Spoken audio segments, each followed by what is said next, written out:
Caleb Turner's hands trembled on the steering wheel as snow pounded his windshield like tiny fists demanding entry. Inside that warm steakhouse, a woman waited, a stranger his daughter had begged him to meet. 4 Christmases had passed since he'd buried his wife, 4 years of pretending he wasn't drowning. Tonight was supposed to be different. Tonight, he was supposed to try again. But as he watched couples disappear through those glowing doors, all he felt was the crushing weight of being late, unwanted, and utterly foolish for believing he deserved a second chance at anything resembling happiness.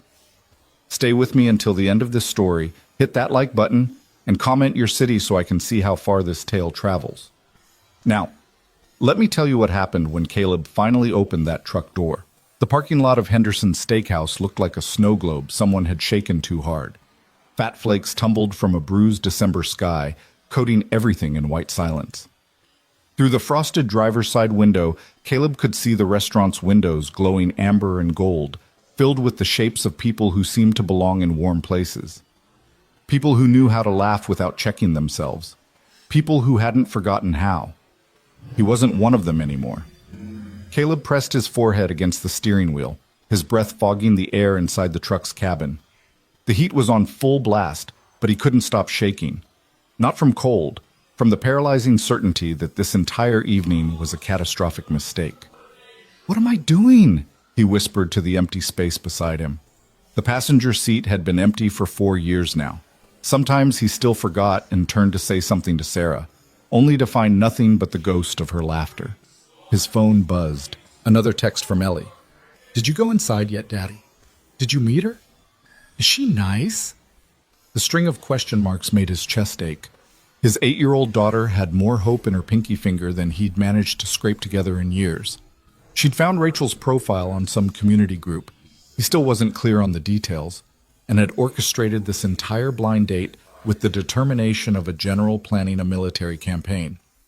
"She's lonely like you, Daddy," Ellie had said 3 nights ago, her serious brown eyes studying his face. "Her mom died too, and she takes care of her sister all by herself, just like you take care of me. You should meet her. You should try to smile again." How did you say no to that? How did you tell your baby girl that you'd used up all your tries, that the man who knew how to smile had been buried alongside his wife in a cemetery plot that cost more than his truck? You didn't. You agreed. You put on a clean shirt and cologne that smelled like trying too hard.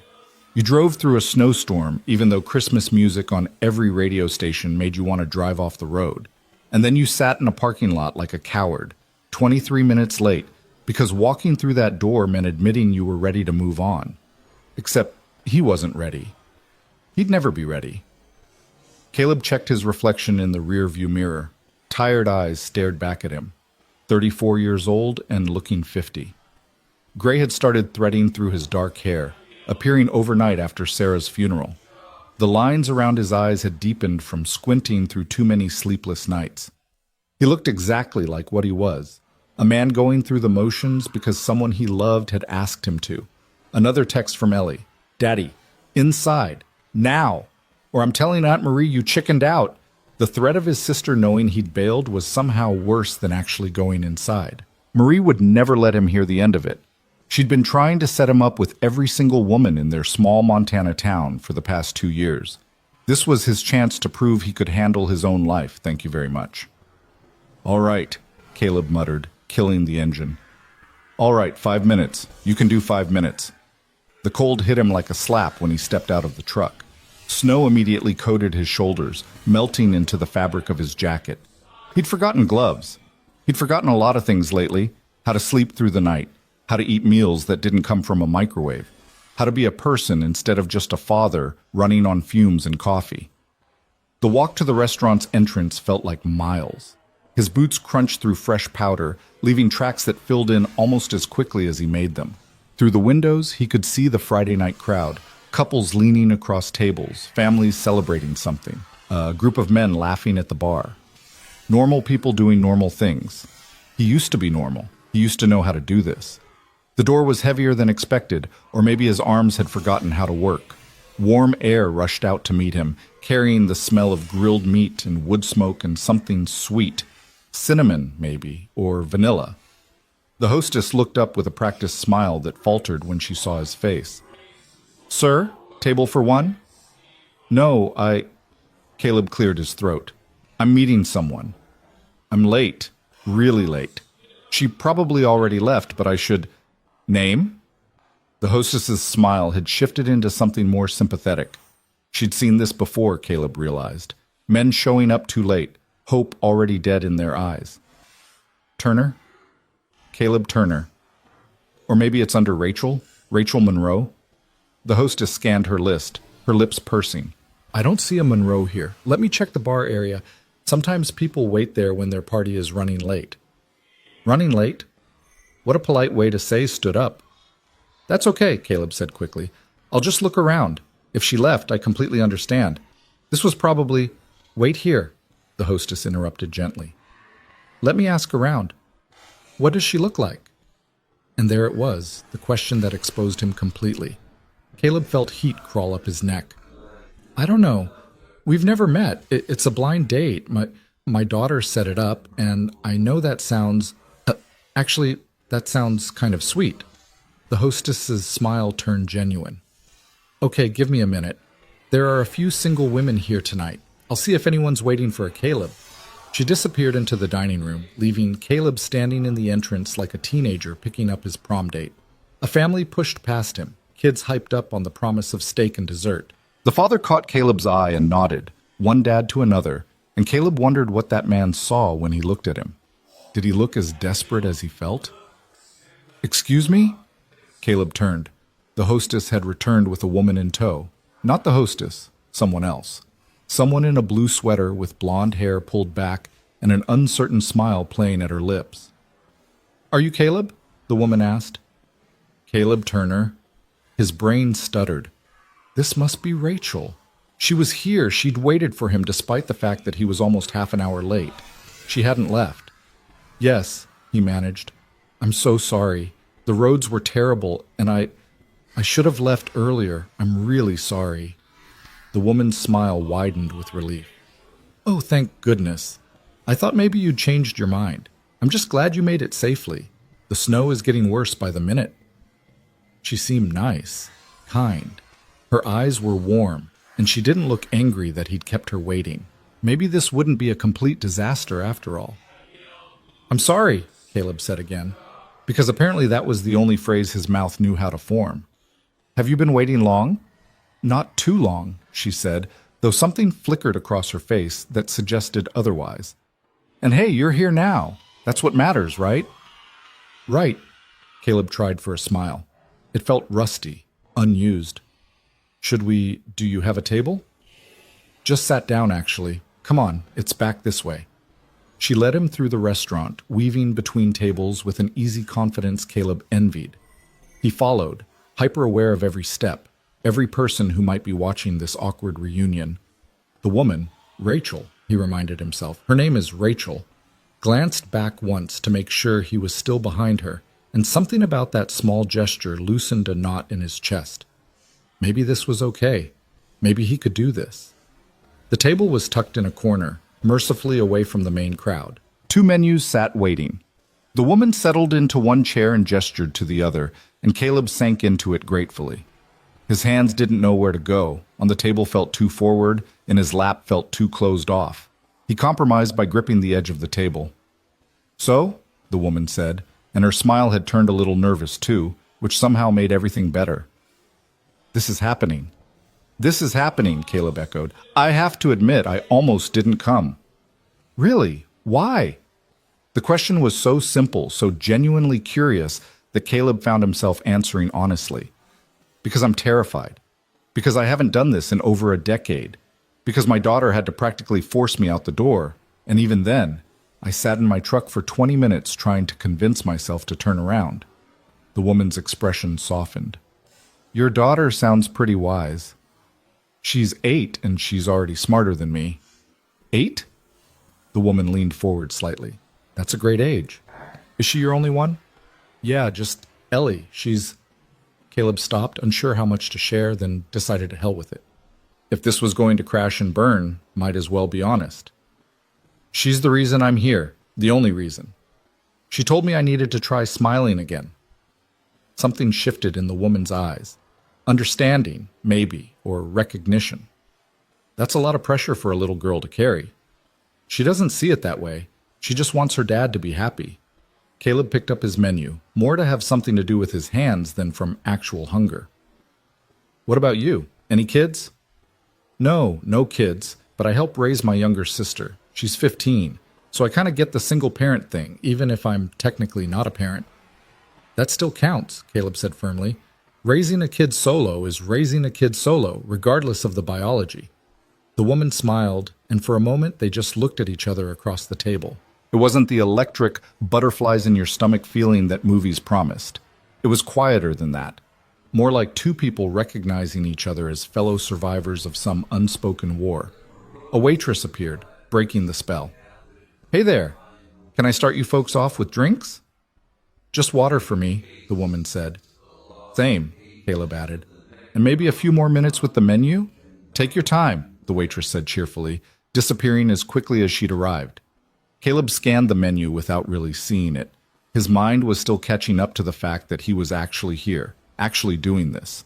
Across from him, the woman did the same, though he caught her sneaking glances at him when she thought he wasn't looking. Can I ask you something? Caleb said finally, setting down the menu. Sure. How did your friends convince you to do this? Because I'm assuming you also needed convincing. The woman laughed, a surprise sound that lit up her whole face. Is it that obvious? Yeah, my sister and her friends have been on my case for months. They seem to think I work too much and need to put myself out there, whatever that means. Ellie used almost the exact same phrase, Caleb said, feeling the ghost of a real smile tugging at his lips. She said I needed to put myself back out there before I turned into a hermit. Smart kid. Too smart sometimes. Caleb paused, then took a breath. Look, I should probably just say this now. Get it out in the open. I'm not good at this. At dating, at small talk, at pretending to be someone I'm not. My wife died 4 years ago, and I haven't really figured out how to be a person again since then. So if I'm awkward or weird or... Stop, the woman said gently. She reached across the table, not quite touching his hand, but close enough that he could feel the warmth of her palm. You don't have to apologize for grieving, and you definitely don't have to pretend to be anything other than who you are. The knot in Caleb's chest loosened another inch. Thank you. Thank you. Besides, she continued, withdrawing her hand with a small smile, I'm probably just as awkward as you are. I spent 20 minutes in my car practicing conversation starters, and still managed to forget all of them the second you walked in. You practiced conversation starters? Don't judge me. I'm not judging. I'm relieved I'm not the only one who has no idea what I'm doing. They shared another smile, and this time it lasted longer. The waitress returned with their waters, and they ordered food. Caleb got a steak he probably wouldn't taste. The woman got salmon she'd probably push around her plate. But it didn't matter. What mattered was that they were both here. Both trying, both willing to be awkward and honest and human with each other. The conversation found its rhythm slowly, like a song neither of them knew they were playing. The woman told him about her sister, about the challenges of suddenly becoming a guardian when you're barely an adult yourself. Caleb talked about Ellie, about fourth-grade science projects and school plays and the terror of raising a daughter in a world that seemed designed to crush gentle things. She wants to be a veterinarian, Caleb said, because she thinks she can save every animal she meets. Last month she brought home a bird with a broken wing and cried for 3 days when it didn't make it. Did you cry with her? The question caught him off guard. Yeah, he admitted. Yeah, I did. Good, the woman said firmly. She needs to know it's okay to feel things, even when they hurt. That's what her mom used to say. The words were out before Caleb could stop them, and he tensed, waiting for the awkwardness that always followed mentions of Sarah. But the woman just nodded, her expression understanding rather than uncomfortable. She sounds like she was a good mom. The best. Caleb took a sip of water, buying himself a moment to push down the emotion threatening to rise. Sorry, I know talking about your late wife probably isn't great first date material. Who made up that rule? The woman challenged. Your wife was a huge part of your life. She helped make you who you are. Of course you're going to talk about her. Most people don't see it that way. Most people are idiots.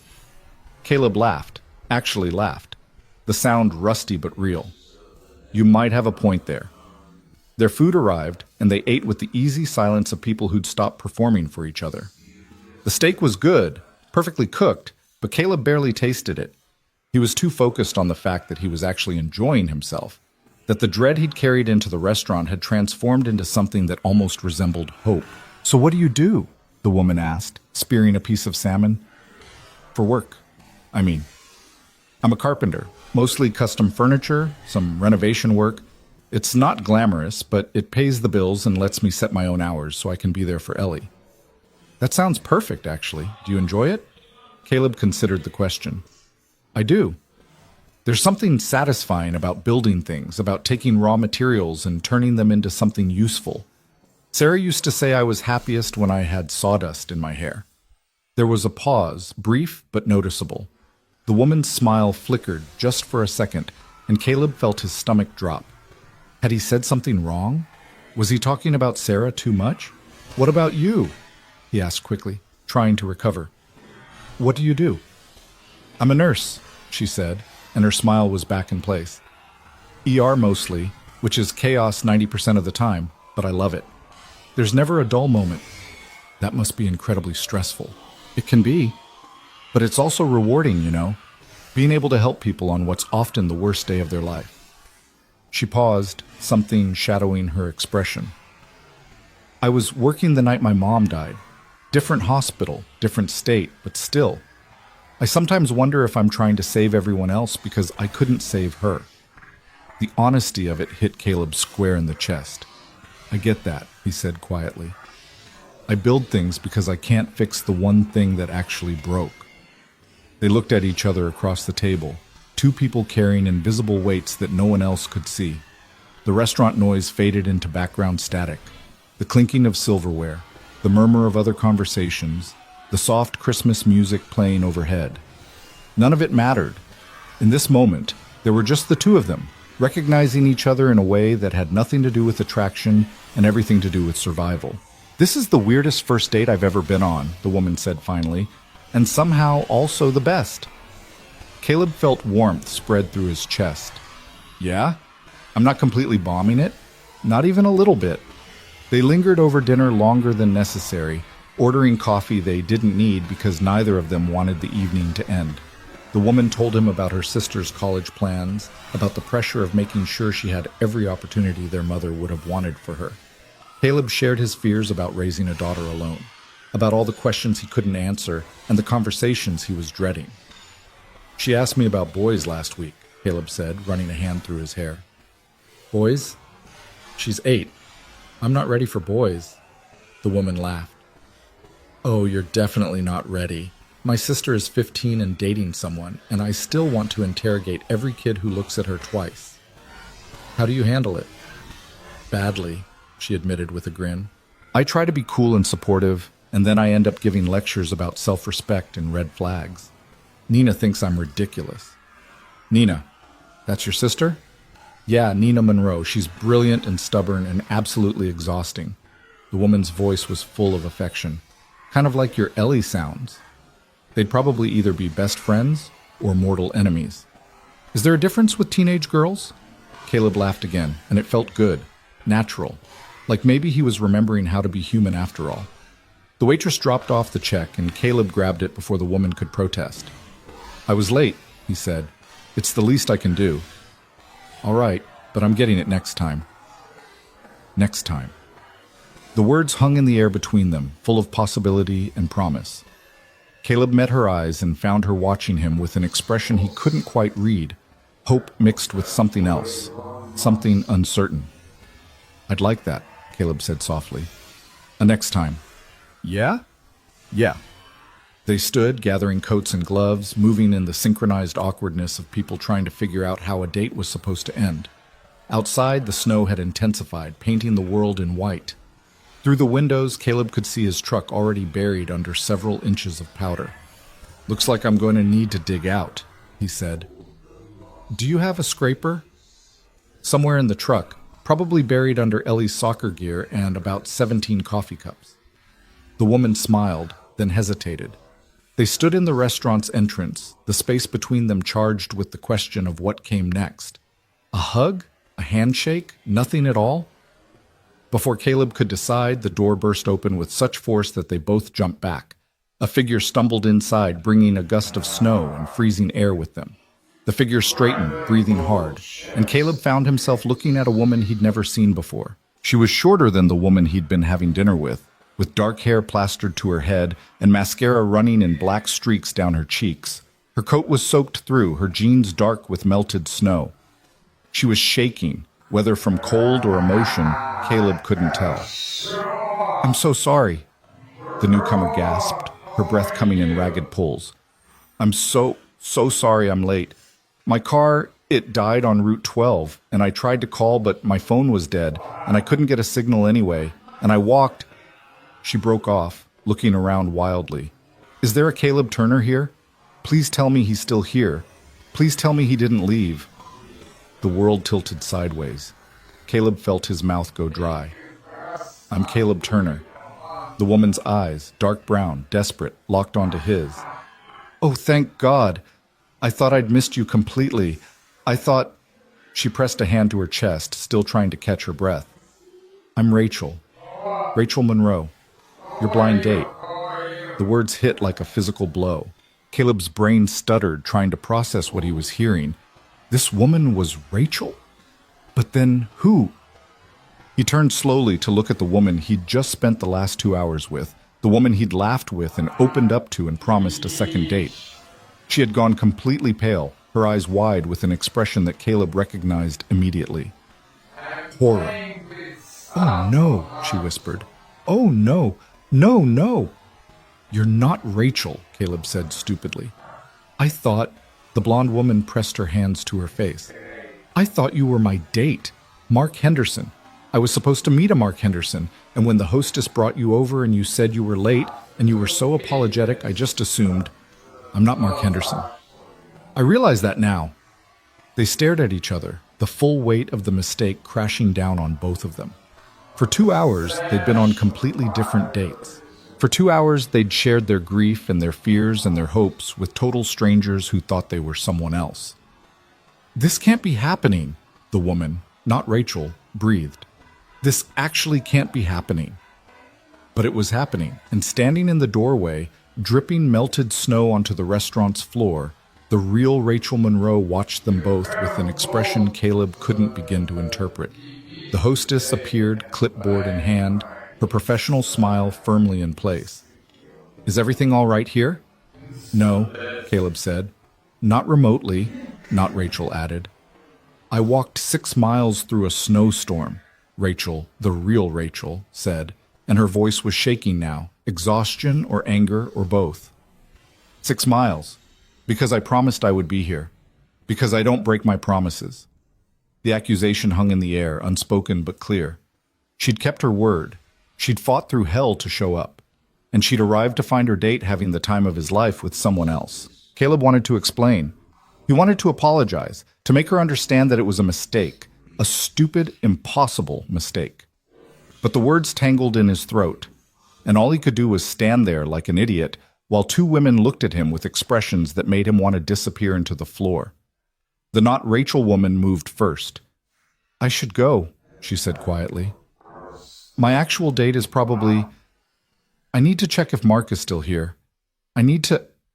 She didn't finish the sentence, just grabbed her coat and fled toward the dining room, leaving Caleb alone with the woman who'd walked through a storm to meet him.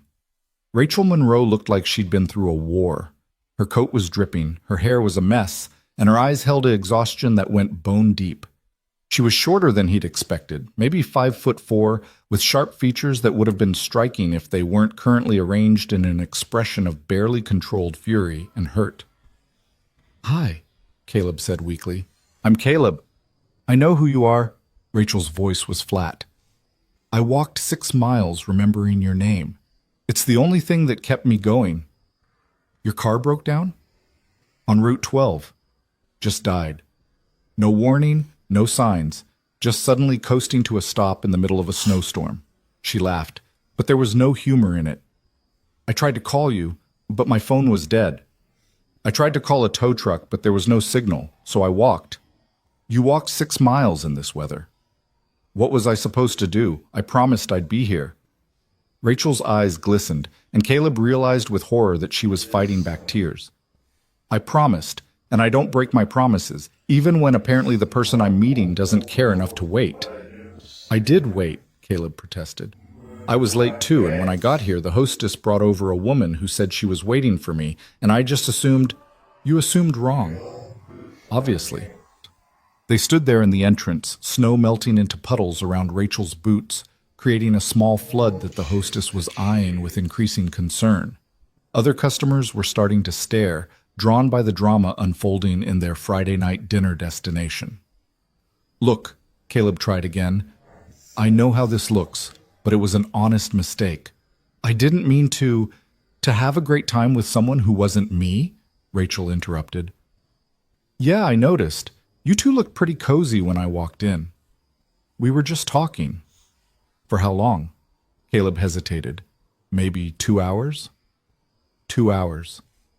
Rachel closed her eyes, and when she opened them again, something had shifted.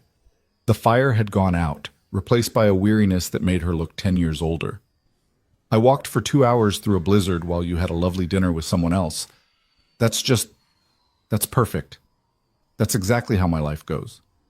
Rachel, don't. She held up a hand. Just don't. I'm wet, I'm freezing, I'm exhausted, and I apparently just humiliated myself for nothing. I'm going to call a tow truck, and then I'm going home, and we're going to pretend this never happened, okay? That's not fair, Caleb heard himself say. Rachel's eyebrows shot up. What's not fair? You're angry, and I get that. I would be too. But you can't just... He stopped, frustration building in his chest. You don't know what tonight has been for me. You don't know how hard it was for me to even show up. And you think it was easy for me? Rachel's voice rose, drawing more stares. You think I wanted to spend my Friday night getting set up on a blind date by my teenage sister? You think I wanted to drive through a storm and have my car die and walk until my feet went numb because I was raised to keep my word? Then why are you giving up so fast? The question seemed to surprise her. Rachel blinked, some of the anger draining from her face. What? You walked 6 miles through a blizzard, Caleb said, because you promised you'd be here. That's incredible. That's the most determined thing I've heard in years. But now you're just going to leave after all that? What exactly do you want me to do, Caleb? He didn't have an answer. Or rather, he had too many answers, all of them tangled up with the confusing emotions of the past 2 hours. The comfort he'd found with the wrong woman, the connection that had felt real even though it was based on a lie. The sudden fierce desire not to let this disaster end before it even began. Have dinner with me, he said finally. Rachel stared at him like he'd grown a second head. You want me to have dinner with you? Now? After you just spent 2 hours with someone else? Yes. Are you insane? Probably, Caleb admitted. But you're here. I'm here. And unless I'm completely misreading the situation, we're both here because people we love pushed us into taking a chance we weren't ready for.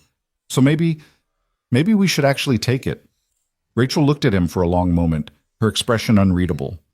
Snow continued to melt off her coat, creating a growing puddle that was definitely going to get them kicked out soon.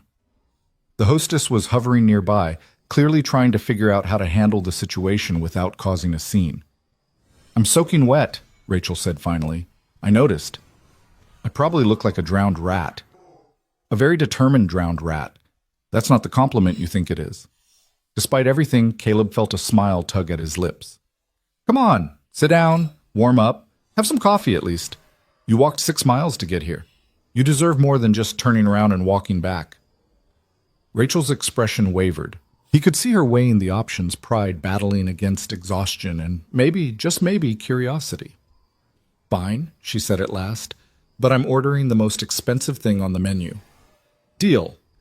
The hostess, sensing resolution, swooped in with relief. Let me get you a table, she said to Rachel, professionally ignoring the small lake forming around her boots. And maybe some towels? Towels would be great, Rachel said dryly. As the hostess led them toward a table, a different table, Caleb noted, far away from where he'd sat with not Rachel, he caught sight of the blonde woman across the dining room. She was sitting with a man who must be Mark Henderson, both of them leaning close in animated conversation. As if feeling his gaze, she looked up, and their eyes met across the crowded restaurant. She mouthed something that might have been "good luck," or "I'm sorry," or possibly "what is my life?" Caleb nodded in acknowledgement, feeling the surreal absurdity of the entire situation settle over him like a blanket.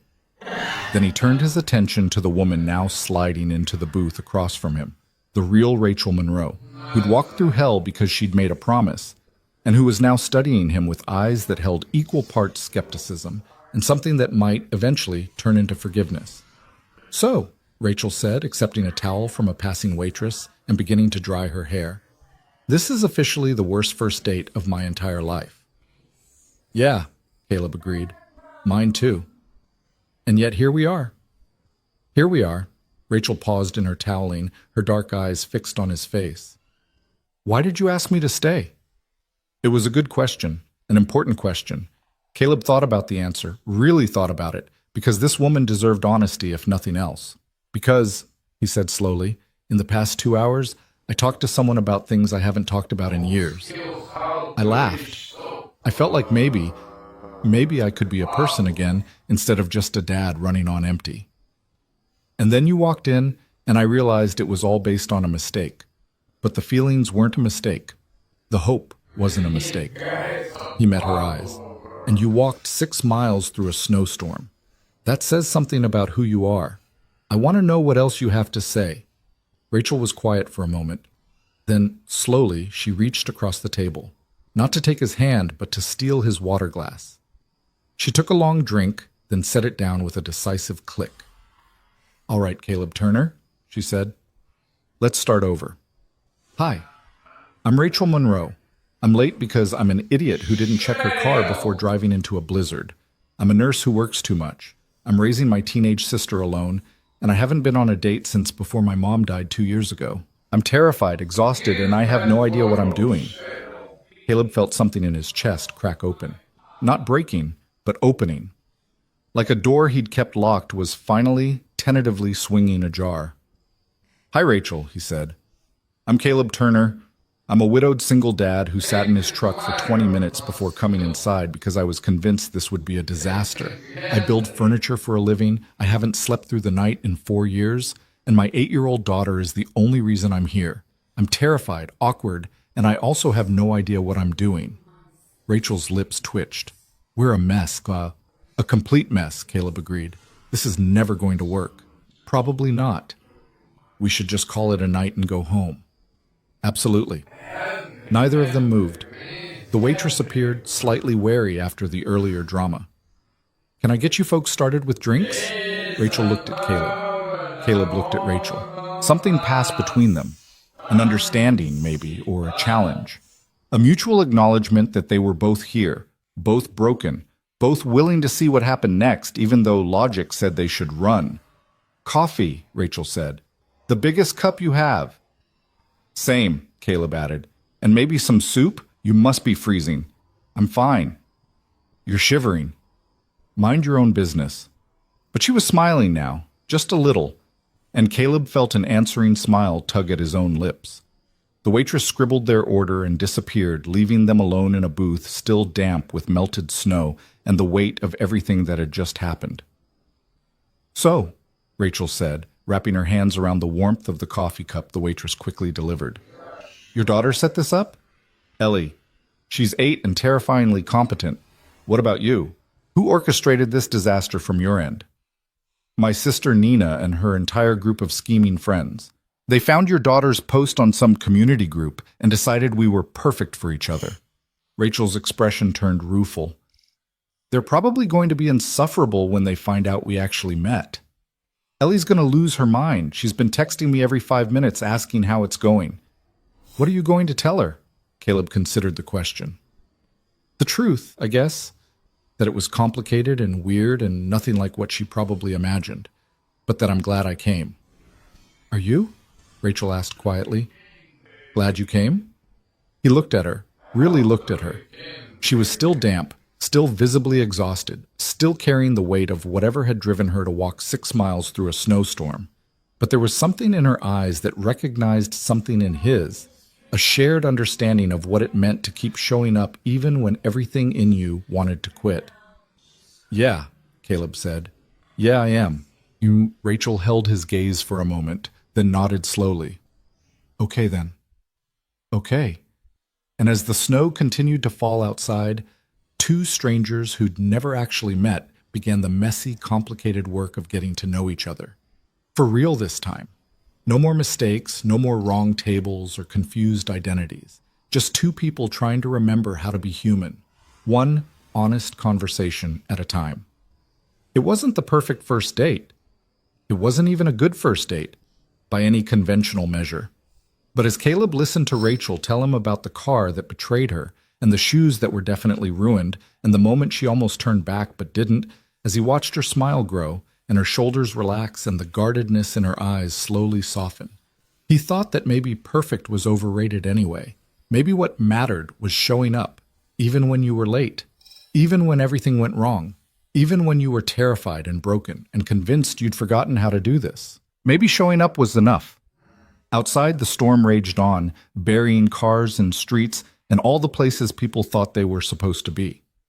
But inside Henderson's steakhouse, in a booth still damp with snow, Caleb Turner and Rachel Monroe sat across from each other and did the bravest thing either of them had done in years. They stayed. The coffee had gone cold by the time Caleb noticed the restaurant was emptying around them. What had started as forced politeness between two strangers had evolved into something else entirely. A conversation that flowed like water finding its path, winding through topics neither of them had planned to discuss on a first date with someone they'd never met. Rachel had stopped shivering about an hour ago, her damp coat draped over the booth's edge, steam no longer rising from her shoulders. The soup Caleb had insisted she order sat half-finished, forgotten as she leaned forward on her elbows, telling him about the night her mother died. Nina was only 13, Rachel said, her voice steady despite the weight of the words. I was 23, barely keeping my own life together, and suddenly I'm responsible for a teenager who just lost the only parent she had left. Our dad walked out when she was 2. Don't even know where he is now. That must have been terrifying, Caleb said. Terrifying doesn't even begin to cover it. Rachel traced the rim of her coffee cup with one finger, eyes distant. The first month I cried myself to sleep every single night. Nina would hear me through the walls and pretend she didn't. We were both trying to be strong for each other and failing spectacularly at it. Caleb understood that particular kind of failure intimately. Ellie did the same thing after Sarah died. She was only 4 and she'd creep into my room at night and just stand there watching me, waiting to see if I was going to fall apart completely. Did you? Most days, yeah. The admission came easier than it should have, sitting across from this woman who'd walked through a storm to meet him. I'd get her off to preschool, come home, and just stare at the walls for hours. Couldn't work, couldn't eat, couldn't do anything but exist in this fog, where nothing felt real except the pain. Rachel nodded slowly, recognition flickering in her dark eyes. How did you climb out of it? I didn't, not really. Ellie climbed out for both of us. Caleb smiled, though it hurt. One day she came home with this drawing she'd made at school, just stick figures, her and me holding hands under a sun. And she said, "This is us being happy again, Daddy. We just have to practice." Like happiness was something you could rehearse for. Smart kid. The smartest. She saved my life, probably literally. Caleb paused, considering whether to continue, then decided he'd already gone this far. There were nights I'd think about just not waking up, about how much easier everything would be if I could just stop. And then I'd hear her breathing in the next room, and I'd remember she'd already lost one parent. I wouldn't do that to her. The confession hung in the air between them, heavy with the kind of truth people usually kept locked away. Rachel didn't flinch from it. She just reached across the table and placed her hand over his, her palm warm against his knuckles. "I'm glad you stayed," she said simply.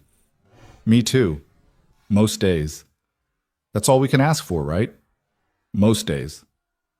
They sat like that for a moment, her hand on his, two people who understood that survival wasn't a straight line, but a messy zigzag of good days and terrible ones. The waitress approached their table, clearly wanting to drop off the check but hesitant to interrupt the moment. Rachel noticed first and withdrew her hand, the sudden absence of warmth making Caleb's skin feel cold. We should probably go, Rachel said, glancing around at the nearly empty restaurant. I think we've overstayed our welcome. Caleb checked his phone and nearly choked. It was past 11. They'd been talking for over 3 hours. I didn't realize it was so late. Ellie's with my sister, but I should... Yeah, Nina's probably wondering if I died in the snow. Rachel's expression turned wry, which, given how tonight started, was a legitimate possibility. They gathered their things in the awkward shuffle of a date ending, neither quite sure what came next.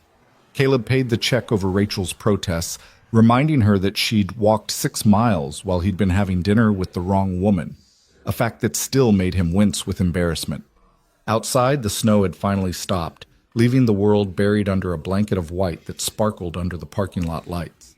The temperature had dropped even further, their breath-forming clouds in the frozen air. Caleb's truck sat under what looked like a foot of fresh powder. Rachel's car, he realized, was still wherever it had died on Route 12. You need a ride, Caleb said. It wasn't a question. I need a lot of things.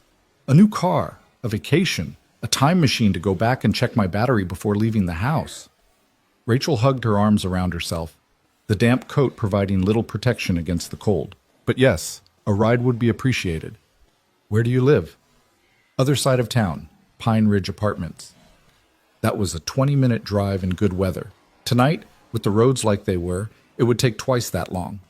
Caleb should have felt annoyed or inconvenienced. Instead, he felt grateful for the extra time. Come on, he said, fishing his keys from his pocket. Let me dig us out first. The truck was buried worse than he'd thought. Caleb found his scraper wedged under the passenger seat and began the tedious work of clearing snow, while Rachel stood nearby, shivering but insisting she was fine. It took 15 minutes to clear enough to see out the windows, by which time Caleb's hands were numb and Rachel's teeth were chattering audibly. Get in the truck, Caleb ordered. I'll finish this. I can help. Rachel, get in the truck before you freeze to death. You've had enough disasters for one night. She must have been truly cold because she didn't argue, just climbed into the passenger seat and cranked the heat to maximum. Caleb finished clearing the snow, his mind wandering back to the conversation they'd been having. The easy way she'd shared her grief, the understanding in her eyes when he'd admitted his darkest thoughts, the warmth of her hand over his. He'd spent 2 hours with the wrong woman and felt connection. Now, 3 hours with the right woman, and he felt something more dangerous, something that scared him because it was real and complicated, and nothing like the simple companionship he'd convinced himself was all he needed. When he climbed into the driver's seat, Rachel had stopped shivering. She'd found an old blanket he kept in the back, probably covered in sawdust and Ellie's soccer practice dirt, and wrapped it around her shoulders without complaint. Better? Caleb asked, starting the engine. Much. Though I think this blanket has seen better days. It's seen better years, honestly, but it's warm. Warm is all I care about right now. Caleb eased the truck out of the parking spot, tires crunching through packed snow. The roads were worse than he'd anticipated, barely plowed, slick with ice under the fresh powder. He drove slowly, both hands on the wheel, hyper-aware of Rachel sitting beside him. Can I ask you something? Rachel said after a few minutes of silence. Sure. The woman you were with before I showed up, the wrong date. She paused, choosing her words carefully. Did you like her? The question caught Caleb off guard. He considered lying, then remembered the promise they'd made to each other to be honest, even when it hurt. Yeah, he admitted. I did. She was kind, and we talked about real things, and for the first time in years, I felt like maybe I wasn't completely broken. That must have made it worse when you realized the mistake. It did, because for those 2 hours, I let myself believe something good was happening, and then you walked in and I realized it was all wrong, and I felt like the universe was punishing me for daring to hope. Caleb glanced at her, then back at the road. But then we started talking, and I realized the universe wasn't punishing me. It was just really bad at matchmaking. Rachel laughed, the sound filling the truck's cabin. That's one way to put it, though in the universe's defense, we did end up meeting, just with some extra steps and severe frostbite. How are your feet, by the way? You walked 6 miles in, what, those boots? Rachel looked down at her feet with a grimace. These boots were cute, not practical. Pretty sure I have blisters on my blisters, but they'll heal. You should soak them in warm water when you get home, and maybe invest in winter boots that can actually handle Montana snow. Is that your professional carpenter opinion? That's my common sense opinion. Well, when you put it that way. Rachel shifted in her seat, turning to face him more fully. Can I ask you something else? You're on a roll. Go ahead. Why did you really ask me to stay? After everything that happened, after spending the whole evening with someone else, you could have just apologized and gone home. We could have both pretended this never happened, but you asked me to stay. Why? Caleb was quiet for a moment, navigating a turn that had his tires sliding slightly before catching traction. The question deserved a real answer, not a deflection. Because, he said finally, when you walked through that door, you looked like you'd been through hell. And your first thought wasn't about yourself. It was about whether you'd missed me, whether you'd broken a promise. He paused, remembering the desperation in her eyes. My wife used to say that character is what you do when things get hard. When your car breaks down and your phone dies and you have every excuse to quit. You kept your word anyway. That's the kind of person I want in my life. The kind of person I want Ellie to see me surrounded by. Rachel was quiet for so long that Caleb worried he'd said too much. Then she spoke, her voice soft. Your wife sounds like she was pretty wise. She was. About most things, anyway. She had terrible taste in movies and couldn't cook to save her life. But when it came to people, she always knew. Caleb felt the familiar ache in his chest. But it was different now, less sharp, more like an old wound that had learned to live with him. She would have liked you, I think. Yeah? Yeah, she always respected people who showed up, even when it was hard. They drove in companionable silence for a while, the truck's headlights cutting through the darkness, illuminating walls of white on either side of the narrow road. Caleb's phone buzzed in his pocket, probably Ellie or Marie checking in, but he ignored it. This moment felt important, fragile, like something that might shatter if he looked away. I was terrified tonight, Rachel said suddenly. Not of meeting you, but of trying again. Of putting myself out there and maybe finding something good only to have it ripped away like everything else. I know the feeling. Nina keeps telling me I need to live my life, that Mom would want me to be happy, but every time I think about being happy, I feel guilty. Like I'm betraying her memory by moving forward. Does it help if I tell you I feel exactly the same way about Sarah? Rachel turned to look at him, her face half shadowed in the dashboard lights. Does it ever get easier? The guilt? I don't know yet, Caleb admitted. Some days I can think about her and smile. Other days I can barely function. But Ellie told me something a few weeks ago that's been helping. She said, Mommy wouldn't want you to be sad forever, Daddy. She'd want you to be happy enough for both of you. She's 8 and she said that? She's 8 going on 40. Sounds like Nina, 15 going on 50. Rachel pulled the blanket tighter around her shoulders. She's the one who found your daughter's post, you know. She showed it to me and said, he's a single dad who lost his wife. You're basically a single parent who lost your mom. You're perfect for each other.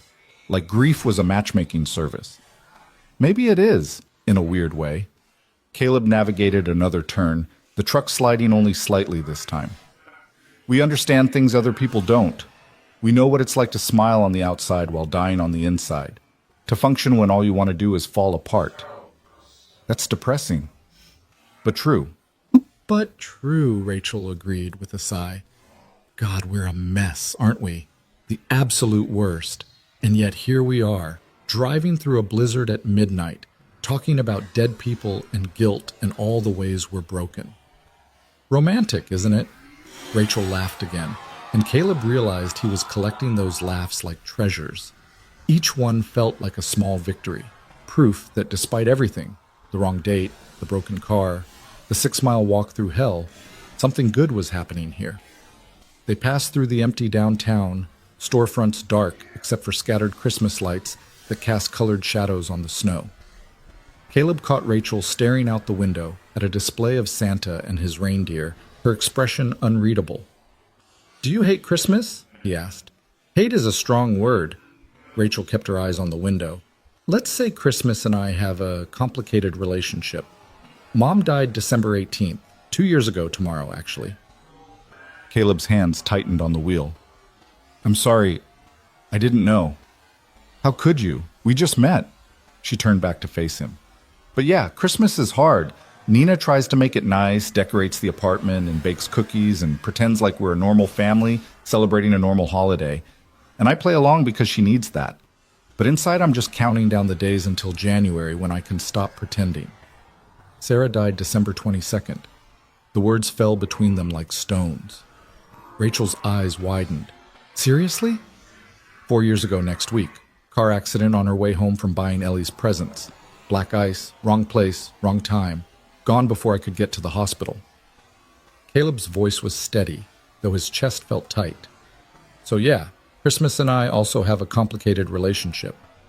I don't even know what to say. There's nothing to say. It just is what it is. Caleb took a breath, forcing himself to continue. Ellie doesn't remember much about that Christmas. She was too young. But she knows it's when her mom died, and she knows I hate December now, and she tries so hard to make it okay for me. Just like Nina does for me.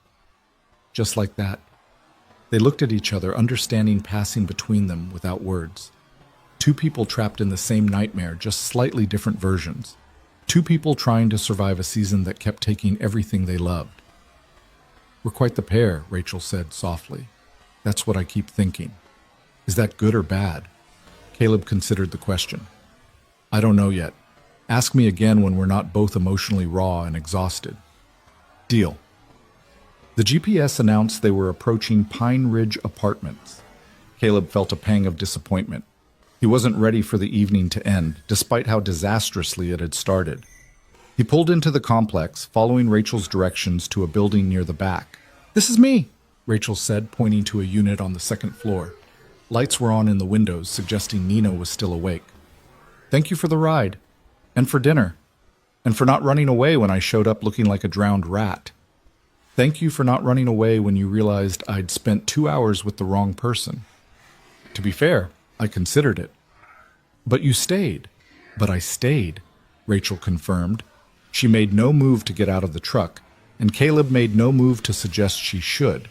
They sat there in the parking lot, engine running, heat blasting, neither ready to face what came next.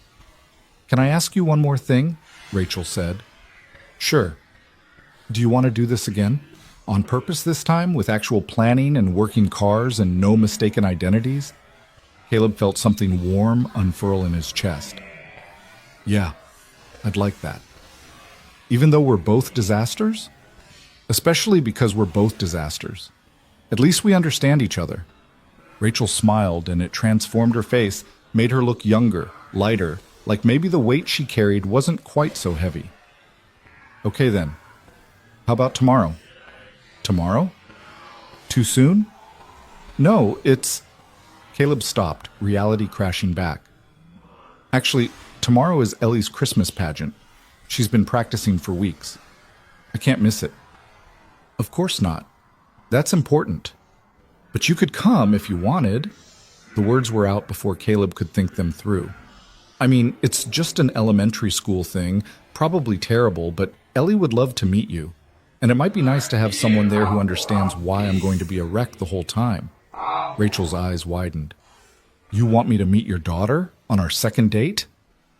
Technically, it would still be our first date, since tonight was such a disaster. Caleb. Rachel. That's a lot. Meeting your kid, that's serious. I know. And he did know. He knew it was too fast, too much, too soon. But sitting there in his truck with this woman who'd walked through a storm because she kept her promises, Caleb couldn't bring himself to care about the rules of normal dating. But nothing about tonight has been normal. And if we're going to try this, I want to be honest from the start. Ellie's my life. She comes first, always. If you can't handle that, better to know now. Rachel was quiet, her fingers playing with the edge of the borrowed blanket. Caleb held his breath, waiting for her to make an excuse, to say it was too much too fast, to disappear like everyone else who'd tried to get close, and realize that dating a widowed father meant competing with a ghost and an 8-year-old girl who'd already lost one mother. What time? Rachel asked finally. What? The pageant. What time? 7. At Henderson Elementary. It's the same building as... As the steakhouse. I know where it is. Rachel's smile was back, tentative but real. I'll be there, and I'll bring Nina if that's okay. She's been dying to meet the girl who set all this up anyway. Ellie's gonna lose her mind. Good. She deserves to see that her matchmaking actually worked. Caleb felt something he hadn't felt in 4 years. Anticipation. Not dread of what was coming, but actual excitement about tomorrow. About seeing Rachel again. About introducing her to Ellie. About the possibility that maybe, just maybe, this disaster of a night was the beginning of something good. I should go, Rachel said, though she still didn't move. Nina's probably watching from the window, taking notes for her next interrogation. My sister does the same thing. Must be a guardian thing. Probably. Rachel finally reached for the door handle, then paused. Caleb? Yeah? I'm glad I walked through that storm, even though my feet are killing me and I probably look like I lost a fight with a snowbank. I'm glad I kept going. Me too. She opened the door, letting in a blast of cold air, and climbed out of the truck. Before closing the door, she leaned back in, her eyes bright in the dome light. See you tomorrow? Tomorrow, Caleb confirmed. Rachel shut the door and hurried toward her building, the borrowed blanket still wrapped around her shoulders. Caleb watched until she reached her door, saw her wave once before disappearing inside. Only then did he put the truck in reverse, his heart beating faster than it should. The drive to his sister's house to pick up Ellie passed in a blur. Caleb's mind was racing, replaying the entire evening. The wrong woman, the right woman, the confessions, and the laughter, and the way Rachel's hand had felt over his. The sheer insanity of inviting her to Ellie's pageant tomorrow, to the event that had been eating at him for weeks because it fell on the anniversary of Sarah's death. But somehow, knowing Rachel would be there made it feel bearable. She understood. She got it. She wouldn't expect him to be fine or whole or anything other than what he was. A grieving father trying his best to show up for his kid even when every cell in his body wanted to curl up and hide. Marie's house was still lit up when Caleb pulled into the driveway. His sister met him at the door before he could knock, her expression caught between curiosity and concern. How did it go?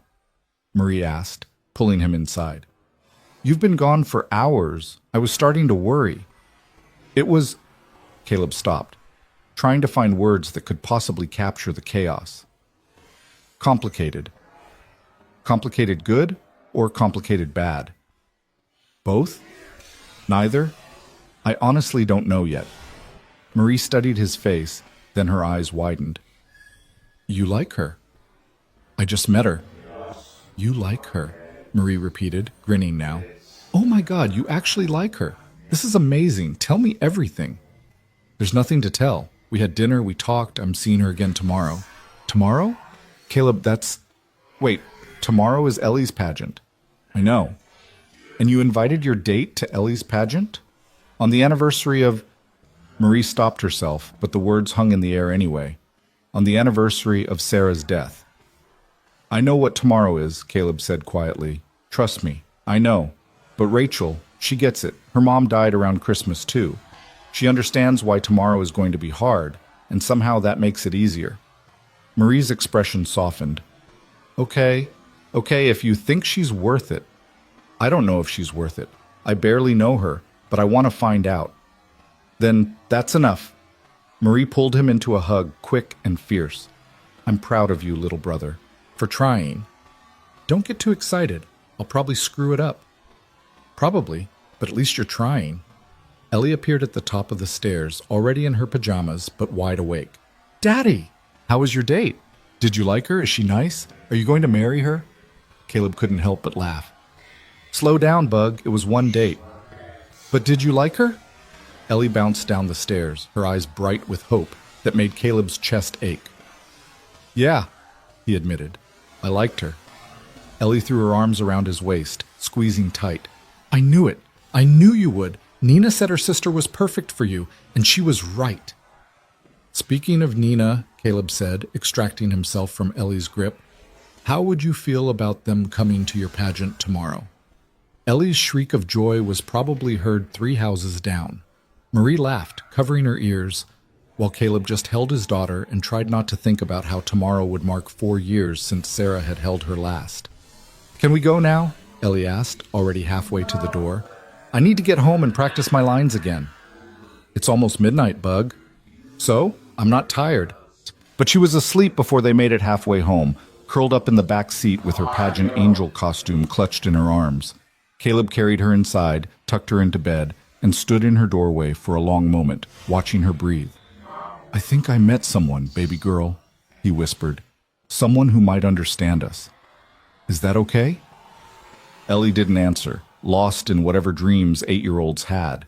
But Caleb could have sworn he felt something, a warmth, a presence, a sense of approval from somewhere beyond the walls of their small house. Sarah would have wanted this for him. She would have wanted him to try. In his pocket, his phone buzzed. A text from an unknown number. Made it inside without falling on my face. Feet survived, dignity did not. Thanks again for tonight, for all of it. See you tomorrow. Rachel Caleb stared at the message, then saved her number before typing a reply. Glad you survived. Get some rest. Tomorrow's going to be chaos. Her response came almost immediately. Can't wait. Good night, Caleb. Good night, Rachel. He stood there in Ellie's doorway, phone in hand, and let himself feel something he'd thought was gone forever. Not happiness, not yet. That felt too big, too dangerous. But possibility. The tentative, terrifying possibility that maybe life wasn't over after all. That maybe showing up meant more than just surviving. That maybe, just maybe, walking through storms was worth it when you found someone waiting on the other side. Outside, the snow had started again, soft flakes drifting past the window. Tomorrow would bring the pageant and the anniversary and all the grief that came with both. But it would also bring Rachel. Rachel who kept her promises. Rachel who understood loss. Rachel who'd looked at his broken pieces and hadn't run away. That had to count for something. It had to be enough to keep trying. And for the first time in 4 years, Caleb thought maybe it was. The morning of December 22nd arrived with the kind of cruel brightness that made grief feel even heavier. Sunlight streamed through Caleb's bedroom window, illuminating dust motes that danced in the air like they had no idea what day this was. 4 years ago, Sarah had been alive when this light touched the world. By nightfall, she'd been gone. Caleb lay in bed, staring at the ceiling, unable to move. His alarm had gone off 20 minutes ago. Ellie would be awake soon, bouncing with excitement about the pageant, and he'd have to pretend his insides weren't being torn apart.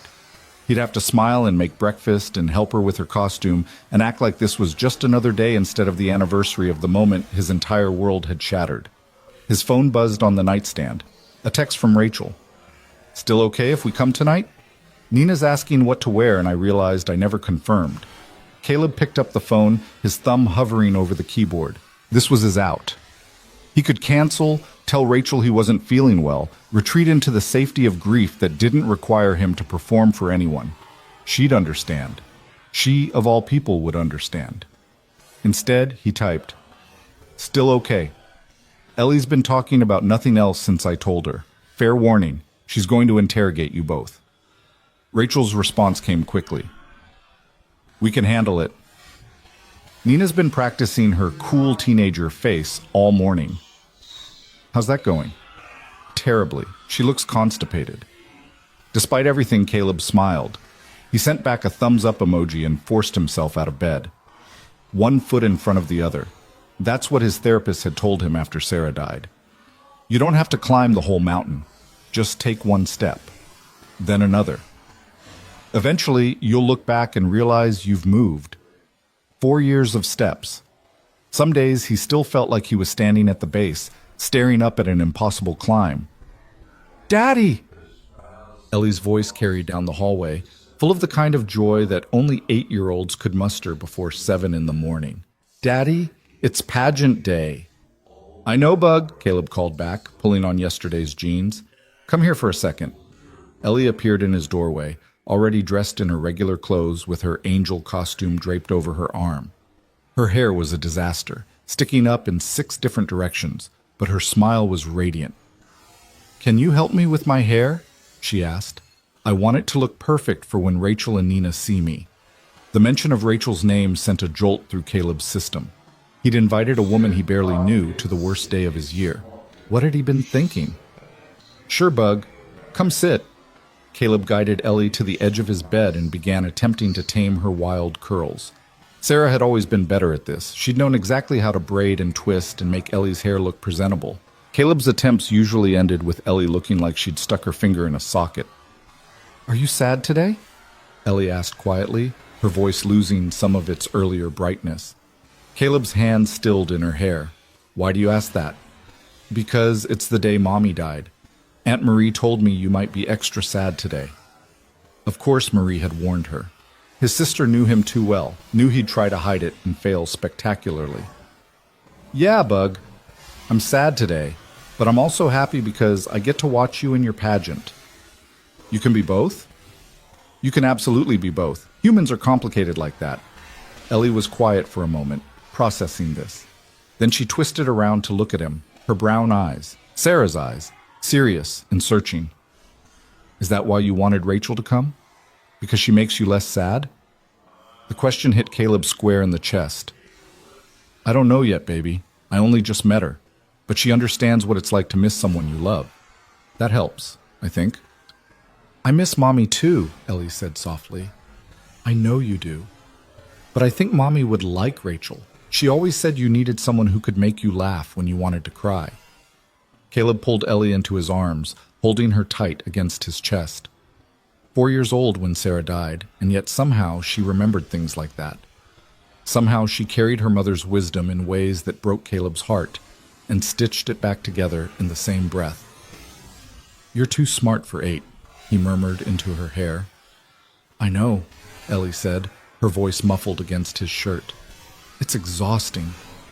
They stayed like that for a long moment, father and daughter holding each other on the worst day of the year, finding comfort in the only arms that truly understood their loss. Then Ellie pulled back, wiping her eyes with the back of her hand. "Okay, enough sad stuff. We have a pageant to get ready for." She bounced off the bed, her resilience both inspiring and heartbreaking. "And I need to practice my lines one more time. Did you know I have 3 whole sentences to say? That's more than anyone else in my class." "I did know that. You've told me approximately 4,000 times." "Good. Then you'll know them well enough to prompt me if I forget." Caleb spent the rest of the morning in a haze of activity that kept the grief at bay. Breakfast, dishes, helping Ellie practice her lines, triple-checking that her costume was perfect. His sister called twice to check on him. His mother-in-law sent a text that simply said, "Thinking of you today," with a heart emoji that made his eyes burn. By afternoon, Caleb found himself standing in his bedroom closet, staring at his clothes like they held the answers to questions he didn't know how to ask. What did you wear to your daughter's Christmas pageant on the anniversary of your wife's death, when you were also trying to make a good impression on the woman you just started dating? He settled on a dark blue button-down Sarah had bought him 3 Christmases ago. It still smelled faintly of her perfume, or maybe that was just his imagination. Either way, it felt right. His phone buzzed. "Marie, how are you holding up?" "I'm fine," he typed back, the lie so automatic it didn't even register as dishonest. Liar. "Want me to come early? I can sit with you until it starts." "No, I need to do this alone." "You're not alone. Rachel's going to be there." The reminder sent another jolt through him. In a few hours, he'd see her again. In a few hours, she'd meet Ellie. In a few hours, he'd find out if last night had been real or just a product of emotional exhaustion and desperation. "That's what I'm afraid of," he admitted to his sister. "She walked 6 miles through a blizzard to meet you. I think she can handle one school pageant. It's not about handling it. It's about whether I can handle her being there on today of all days." Marie's response took longer this time. When it came, it was just, "Sarah would want you to try." Caleb stared at the message until his vision blurred. Then he pocketed his phone and went to find his daughter. The elementary school gymnasium was already packed when they arrived at 6:30. Parents crowded onto bleachers, phones, and cameras at the ready. Someone had strung lights around the makeshift stage at the far end, and a plastic nativity scene sat center stage, waiting for the student performers to bring it to life. Caleb found a seat in the middle section, saving space beside him for Rachel and Nina. Ellie had been whisked away backstage with the other angels, her face glowing with excitement. Around him, families laughed and chatted, completely unaware that 4 years ago today, his wife had died buying presents for the daughter who was about to perform in a pageant Sarah would never see. The grief hit him in waves. He'd known it would. Anniversaries were always brutal. But being here, in this crowd of happy families, made it worse. Everyone else got to go home to complete units.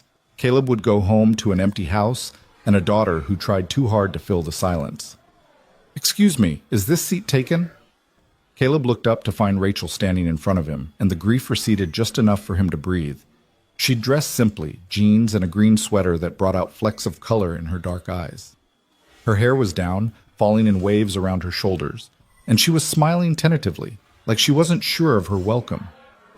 "It's saved for you," Caleb said, standing up. "You made it." "I said I would."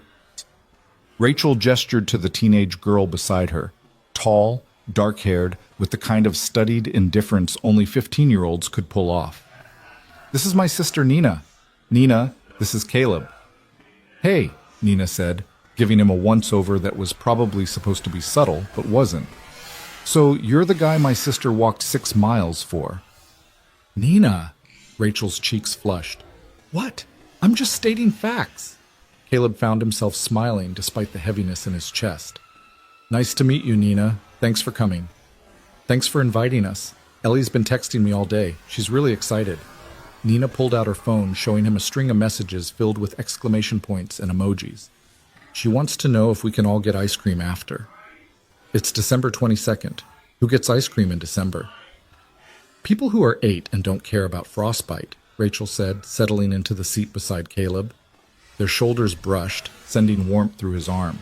"How are you doing? Today must be hard." The question was quiet enough that only Caleb could hear. He appreciated that, the acknowledgement without making a scene, the understanding that he might be falling apart under his calm exterior. "I'm managing," he said honestly. "Having you here helps." "Yeah?" "Yeah. Gives me something to focus on besides—" He gestured vaguely, unable to finish the sentence. Rachel's hand found his under the pretense of adjusting her coat, her fingers curling around his palm for just a second before withdrawing. The touch was brief but grounding, a reminder that he wasn't alone in this gymnasium full of strangers. "Ellie's going to be amazing," Rachel said. "She told me she has 3 whole lines." "She told everyone she has 3 whole lines. The mailman knows, the grocery store clerk knows. I'm pretty sure she told my barber last week." "As she should. 3 lines is a big deal." Nina leaned across Rachel.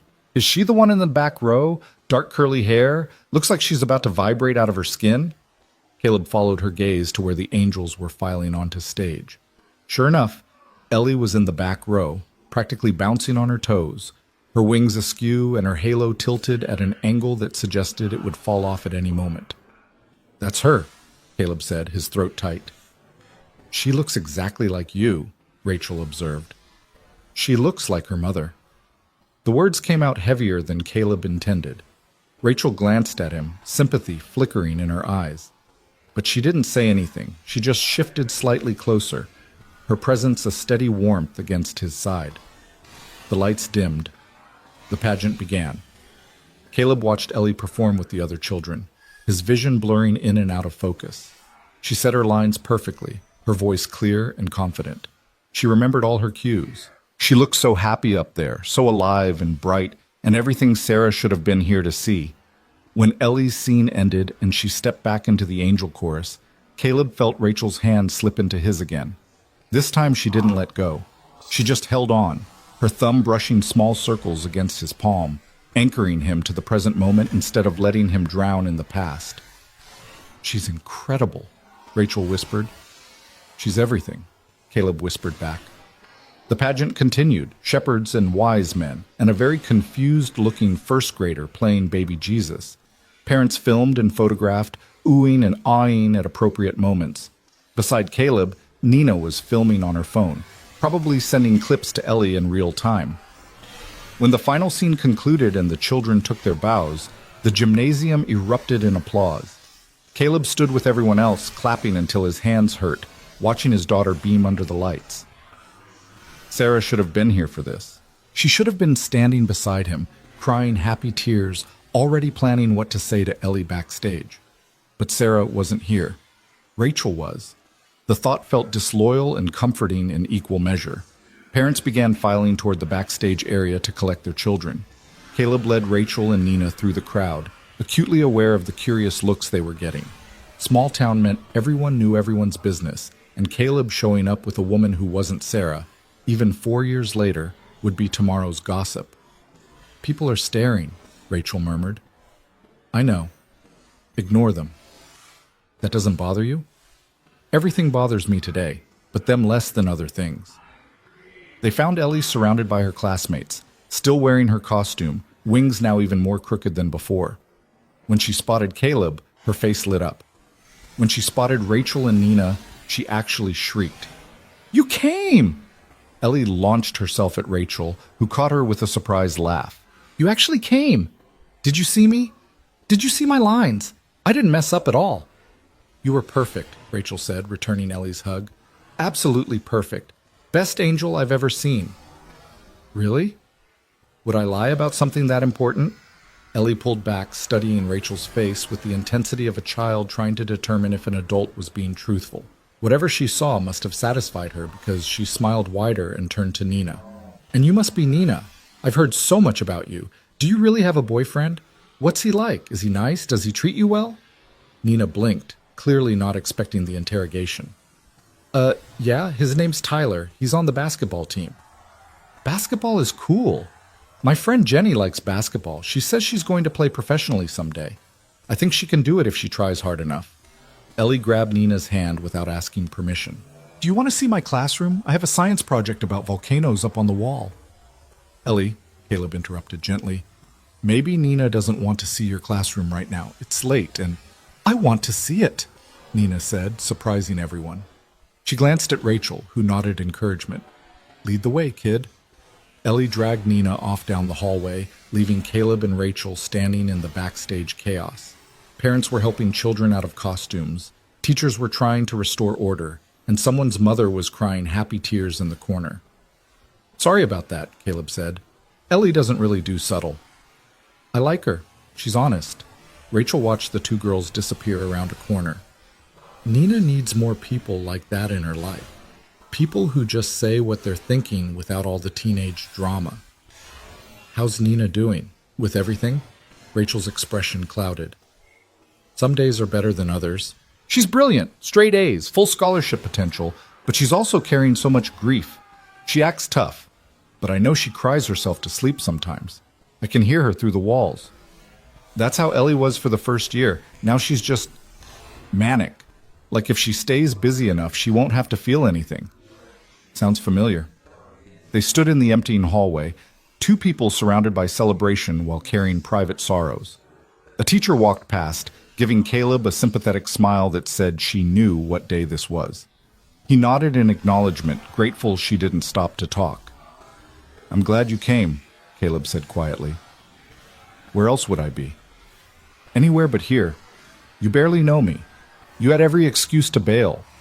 Rachel turned to face him fully, her expression serious. I keep my promises, remember? That's kind of my thing. Besides, I wanted to be here. For you, for Ellie, for whatever this is that we're trying to figure out. What are we trying to figure out? Honestly, I have no idea, but I want to find out. Before Caleb could respond, Ellie and Nina returned, both laughing about something. Ellie had removed her wings but still wore her halo, now perched at an even more precarious angle. Can we get ice cream now? Ellie asked. Please? Nina said she knows a place that's open late. It's freezing outside, Caleb protested. So? Ice cream tastes better when it's cold. That makes no sense. It makes perfect sense. Right, Rachel? Rachel held up her hands in surrender. I'm staying out of this one, but for the record, I could go for ice cream. See? Rachel agrees with me. We have to go now. Caleb looked at the three of them. His daughter, vibrating with excitement. Nina, fighting a smile. Rachel, watching him with warmth in her eyes. And felt something shift in his chest. This wasn't how he'd imagined spending this evening. He thought he'd suffer through the pageant alone, drive home, tuck Ellie into bed, and then fall apart in private like he did every year. But here was an alternative. Here was laughter and light, and the possibility of making new memories instead of just drowning in old ones. Fine, he said, but I'm not responsible when everyone gets brain freeze. Ellie cheered. Nina pumped her fist. Rachel grinned at him with an expression that said she knew exactly what he'd just chosen and why it mattered. They ended up at a local ice cream shop that somehow survived Montana winters through sheer stubbornness and excellent marketing. The place was nearly empty. Most people had more sense than to eat frozen desserts in December, but the owner greeted them warmly and didn't even blink at the odd grouping. Ellie ordered a triple scoop of chocolate that was bigger than her head. Nina got mint chip. Rachel chose strawberry. Caleb stuck with vanilla, because today wasn't the day to be adventurous with ice cream choices. They crowded into a booth, Ellie and Nina on one side, Caleb and Rachel on the other. The conversation flowed easily, punctuated by Ellie's nonstop chatter about the pageant and Nina's dry observations that made even Caleb laugh. "So you really walked 6 miles in the snow?" Ellie asked Rachel, eyes wide. "That's so brave. I would have given up after like 10 minutes. "I thought about giving up about 100 times, Rachel admitted. But I'd promised your dad I'd be there, and I don't break promises. That's what Daddy always says too. He says keeping your word is the most important thing you can do." "Your dad's right." Ellie beamed, clearly delighted that Rachel agreed with Caleb on something. "Are you going to date my daddy?" The question dropped like a bomb. Nina choked on her ice cream. Caleb felt his face flame. Rachel, to her credit, didn't even flinch. "Ellie," Caleb started. "That's not an appropriate—" "I'd like to," Rachel interrupted, still looking at Ellie. "If your dad wants to date me, and if you're okay with it." Ellie's eyes went even wider. "Really? You mean it?" "I mean it. But it's important to me that you're comfortable with it. You and your dad are a team. I wouldn't want to mess that up." "You wouldn't mess it up. You'd make it better. Right, Daddy?" All three of them turned to look at Caleb. He sat there, ice cream melting in his bowl, trying to find words that didn't feel like betrayal or surrender or both. "I think," he said carefully, "that we're all still figuring this out. But yeah, Bug, Rachel would make things better." Ellie's smile could have lit up the entire shop. "Then it's settled. You're dating now." "That's not exactly how dating works," Nina pointed out. "There's usually more than one date involved." "Well, they can have more dates. They can have 1,000,000 dates. And maybe Rachel and Nina can come to our house for Christmas." The suggestion hung in the air. Caleb felt his chest tighten. Christmas, the day after tomorrow, the holiday he'd been dreading for weeks. Having people over felt impossible. Having Rachel and Nina over felt terrifying. "Ellie, I don't think—" he started. "We'd love to," Rachel said. Caleb stared at her. "What?" "We'd love to come for Christmas, if you'll have us." Rachel met his gaze, and he saw the understanding there. She knew what she was offering. She knew what it meant. "Nina and I don't have any other plans. It would be nice to spend it with people who understand." "Are you sure?" Caleb's voice came out rough. "I'm sure." Nina looked between them, then shrugged. "Works for me. Our apartment's depressing anyway. At least this way Ellie can explain all her Christmas traditions to me." "I have so many traditions." Ellie practically vibrated with excitement. "We make pancakes shaped like snowmen and watch movies and open presents, and Daddy always burns the cookies, but we eat them anyway because they still taste good even when they're black." "Sounds perfect," Rachel said softly, her eyes never leaving Caleb's face. They finished their ice cream in a blur of conversation and laughter. Caleb felt like he was watching the scene from outside his body. His daughter happy, a woman he barely knew making promises about Christmas, a teenage girl texting her boyfriend about the weird but cool evening she was having. This wasn't his life. His life was grief and routine and trying not to fall apart. This was something else entirely. Something that scared him because it felt too good to be real. When they finally left the shop, the temperature had dropped even further. Their breath formed clouds in the frozen air, and fresh snow had started to fall. Light, delicate flakes that caught in Rachel's hair like tiny stars. "I'll walk you to your car," Caleb said. "It's right there." Rachel pointed to a sedan parked 3 spots away. "But I'll let you anyway." Nina and Ellie ran ahead, already deep in conversation about something that involved a lot of giggling. Caleb and Rachel walked slowly, close enough that their arms brushed with each step. "Thank you for tonight," Caleb said. "For being here, for meeting Ellie, for agreeing to Christmas even though I know that's asking a lot." "You're not asking anything I'm not willing to give." Rachel stopped walking, turning to face him. Snow caught in her eyelashes, making her look younger, softer. I meant what I said in there. I want to try this. Whatever this is. Even though it's messy and complicated and we're both carrying more baggage than any sane person would deal with. What if I can't do it?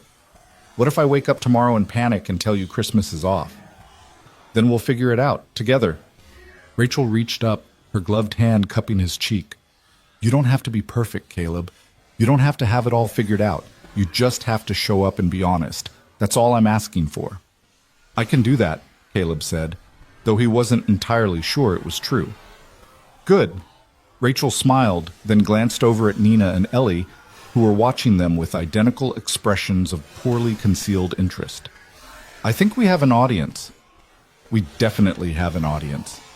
Should we give them something to talk about? Before Caleb could ask what she meant, Rachel stood on her tiptoes and pressed a quick, soft kiss to his cheek. It was brief, barely more than a brush of lips against skin, but it sent electricity through his entire body. Good night, Caleb, Rachel said, stepping back. See you Christmas Eve. Christmas Eve, Caleb echoed, his hand rising to touch the spot where her lips had been. Rachel collected Nina, who was grinning like she'd just won the lottery, and they climbed into the sedan. Caleb stood in the parking lot with Ellie, watching them drive away, snow falling all around them like the world was being remade in white. I really like her, Daddy, Ellie said, slipping her small hand into his. Me too, Bug. Do you think Mommy would like her? The question should have hurt. Maybe it did hurt. But standing there in the snow, with his daughter's hand in his and the ghost of Rachel's kiss still warm on his cheek, Caleb found he could answer honestly. Yeah, he said. I think Mommy would love her. They drove home through streets transformed by snow, past houses decorated with lights, past the cemetery where Sarah was buried under 4 years of weather and grief. Caleb didn't stop like he usually did on this night. He just drove past, one hand on the wheel, the other holding his daughter's, and let himself imagine a future that included more than just survival. When they got home, Ellie went straight to bed, exhausted from excitement. Caleb tucked her in, kissed her forehead, and stood in her doorway watching her sleep like he did every night. I'm trying, Sarah, he whispered to the darkness. I'm really trying. There was no answer, there never was. But Caleb thought maybe he felt something, approval or permission, or just the memory of a love that had shaped him into someone who could recognize it when it appeared again, wearing a different face and walking through different storms. His phone buzzed, a text from Rachel. Made it home. Nina hasn't stopped talking about Ellie. I think they're going to be trouble together. Caleb smiled, typing back, definitely trouble. The best kind. Can't wait for Christmas. Nina's already planning what to bake. Ellie's already planning a full itinerary of activities. Fair warning, she doesn't believe in downtime. Perfect. Neither do I. Caleb stared at his phone, at this woman who'd crashed into his life with all the subtlety of a blizzard and somehow made him believe in possibilities he'd thought were gone forever. Tomorrow was December 23rd. The day after was Christmas Eve, and Rachel and Nina would be in his house, meeting his family, becoming part of traditions that had felt hollow for 4 years. It should have terrified him. Instead, for the first time since Sarah died, Caleb felt something that might have been hope. He typed one more message. Thank you. For everything. Rachel's response came immediately. Thank you for letting us in. And there, in the quiet of his empty house, on the worst day of the worst season of his life, Caleb Turner allowed himself to believe that maybe, just maybe, the worst was finally over. That maybe showing up was enough. That maybe love was patient enough to wait until you were ready to try again. Christmas Eve morning arrived with the kind of chaos that only an 8-year-old on a mission could create. Caleb woke to the sound of Ellie rummaging through the kitchen, pots and pans clanging with enough volume to wake the entire neighborhood. He checked his phone, 6:30 in the morning, and groaned. Ellie, what are you doing? He called from his bedroom. Making snowman pancakes. Rachel and Nina are coming over and everything has to be perfect. Caleb dragged himself out of bed, following the sounds of destruction to find his kitchen transformed into what looked like a flower bomb had detonated. Ellie stood on a step stool at the counter, covered head to toe in white powder, attempting to mix batter in a bowl that was far too large for her small hands. Bug, they're not coming until this afternoon. I know, that's why I need to start now. There's so much to do. Ellie gestured wildly with the whisk, sending droplets of batter across the counter. We need pancakes and decorations, and I want to make cookies, even though you always burn them, and we need to wrap the presents I made for them and... Breathe, Caleb interrupted, gently taking the whisk from her hand. How about I make the pancakes, and you can be in charge of decorations? Deal? Ellie's face scrunched up as she considered this. But you don't know how to make them look like snowmen. Then you can supervise and tell me what to do. Okay, but you have to listen to my instructions exactly, or they'll look weird. For the next hour, Caleb found himself following the detailed commands of a third grader while attempting to create pancakes that vaguely resembled snowmen. Most of them looked more like misshapen blobs, but Ellie declared them acceptable after adding chocolate chip buttons and carrot noses made from orange-tinted icing. These are perfect, Ellie announced, surveying their work with satisfaction. Rachel's going to love them. We're eating these now, Bug. Rachel won't see them. Ellie's face fell. But I wanted to show her. So we'll make more when she gets here, together, all four of us. The idea seemed to placate her. They ate breakfast surrounded by the controlled chaos of Ellie's decorating supplies, construction paper and glitter, and enough glue to seal the floor permanently. Caleb's phone buzzed repeatedly with texts from Marie, who wanted to know every detail about yesterday and was threatening to accidentally stop by to meet Rachel if Caleb didn't provide satisfactory information. She's coming over today with her sister, Caleb typed back. You can meet her another time. Today works great. What time? Marie, no. Marie, yes. I'm your sister. I have vetting rights. You're going to scare her away. If she scares that easily, she's not right for you anyway. See you at 2. Caleb stared at his phone in defeat. There was no stopping Marie when she decided on something. He'd just have to warn Rachel that his family was about to descend and hope she didn't run screaming. By noon, the house looked like Christmas had exploded in every room. Ellie had hung homemade decorations on every available surface, including several that made no logical sense, like the paper snowflake taped to the bathroom mirror and the construction paper reindeer stuck to the refrigerator with enough magnets to hold up a car. What do you think? Ellie asked, spinning in a circle to showcase her work. Is it good enough? It's perfect, Caleb said honestly. The decorations were lopsided and messy and absolutely perfect because they were Ellie's, because they represented her trying to make their broken little family's Christmas special for people who understood brokenness. Do you think Nina will like the ornament I made for her? Ellie held up a popsicle stick creation covered in so much glitter it was shedding like a dog in summer. She's gonna love it. What about Rachel? Do you think she'll like the picture frame I decorated? Caleb looked at the frame, plastic, dollar store quality, covered in stickers and paint, and the words, Best Rachel Ever, written in Ellie's careful handwriting. It was gaudy and childish, and probably the most beautiful thing anyone would give Rachel this Christmas. She's going to treasure it, Caleb said, his throat tight. The doorbell rang at exactly 2 o'clock. Caleb knew without checking that it would be Marie, punctual as always, ready to interrogate Rachel like a detective grilling a suspect. He opened the door to find not just his sister, but also his brother-in-law Tom and their 2 kids. Surprise, Marie said, pushing past him with a casserole dish. We brought dinner contributions. I told you not to come. You suggested I not come. I chose to ignore that suggestion. Marie set the casserole on the counter and turned to face him, her expression softening. How are you doing? Really? I'm okay. Better than I expected. Because of Rachel? Because of a lot of things. But yeah, partly because of Rachel. Marie studied his face with the intensity of someone who'd known him his entire life. Whatever she saw must have satisfied her because she pulled him into a quick hug. I'm happy for you, little brother. Terrified, but happy. That makes 2 of us. Ellie appeared from her room, now dressed in what she declared was her best Christmas outfit. A red velvet dress that was slightly too small and a headband with reindeer antlers that kept sliding over her eyes. She launched herself at Marie's kids, immediately dragging them off to see her decorations. So when does this mystery woman arrive? Tom asked, helping himself to coffee. Any minute. And please don't interrogate her. Marie's going to be bad enough without you adding to it. I'm not going to interrogate her, Marie protested. I'm going to have a friendly conversation that happens to include very specific questions about her intentions and background. That's literally the definition of interrogation. Before Marie could respond, the doorbell rang again. This time, Caleb knew it would be Rachel.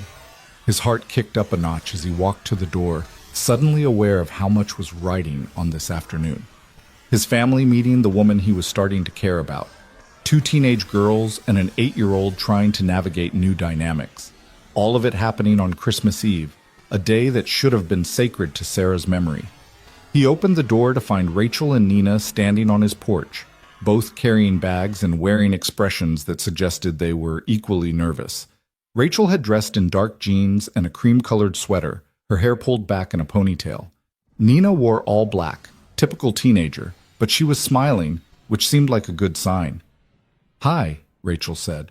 "We brought cookies and pie and way too much food because Nina stress bakes when she's nervous."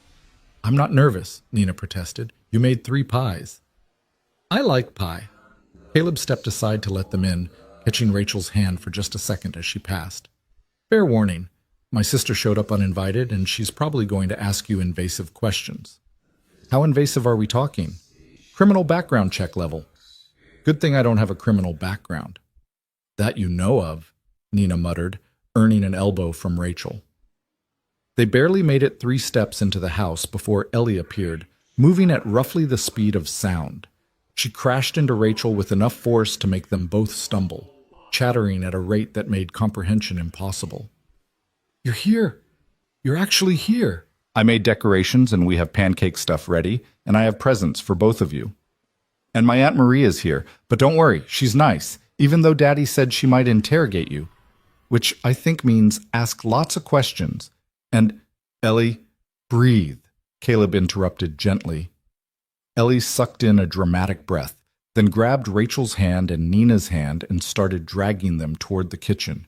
"Come meet everyone!" The introductions happened in a blur. Marie descended on Rachel with the subtlety of a freight train, firing questions while pretending to be casual. Tom made small talk with Nina about school and basketball and whether she had a boyfriend, which made Nina's smile turn brittle. Ellie showed off every decoration twice, while Marie's kids watched with the bored tolerance of children forced to interact with adults. Through it all, Rachel handled herself with a grace that impressed Caleb. She answered Marie's questions honestly, complimented Ellie's decorations with genuine enthusiasm, and even got Nina to laugh at something Tom said. She fit into the chaos like she'd always been there, filling a space Caleb hadn't realized was empty. "Okay, I approve," Marie whispered to Caleb while Rachel was distracted helping Ellie hang another ornament. "She's good people." "That's it? No more interrogation?" "I reserve the right to ask follow-up questions later, but for now, yes. She's good for you. I can see it in your face." "What do you see?" "You're smiling, actually smiling, not that fake thing you've been doing for 4 years. It's nice to see my brother again." The afternoon dissolved into the comfortable chaos of family.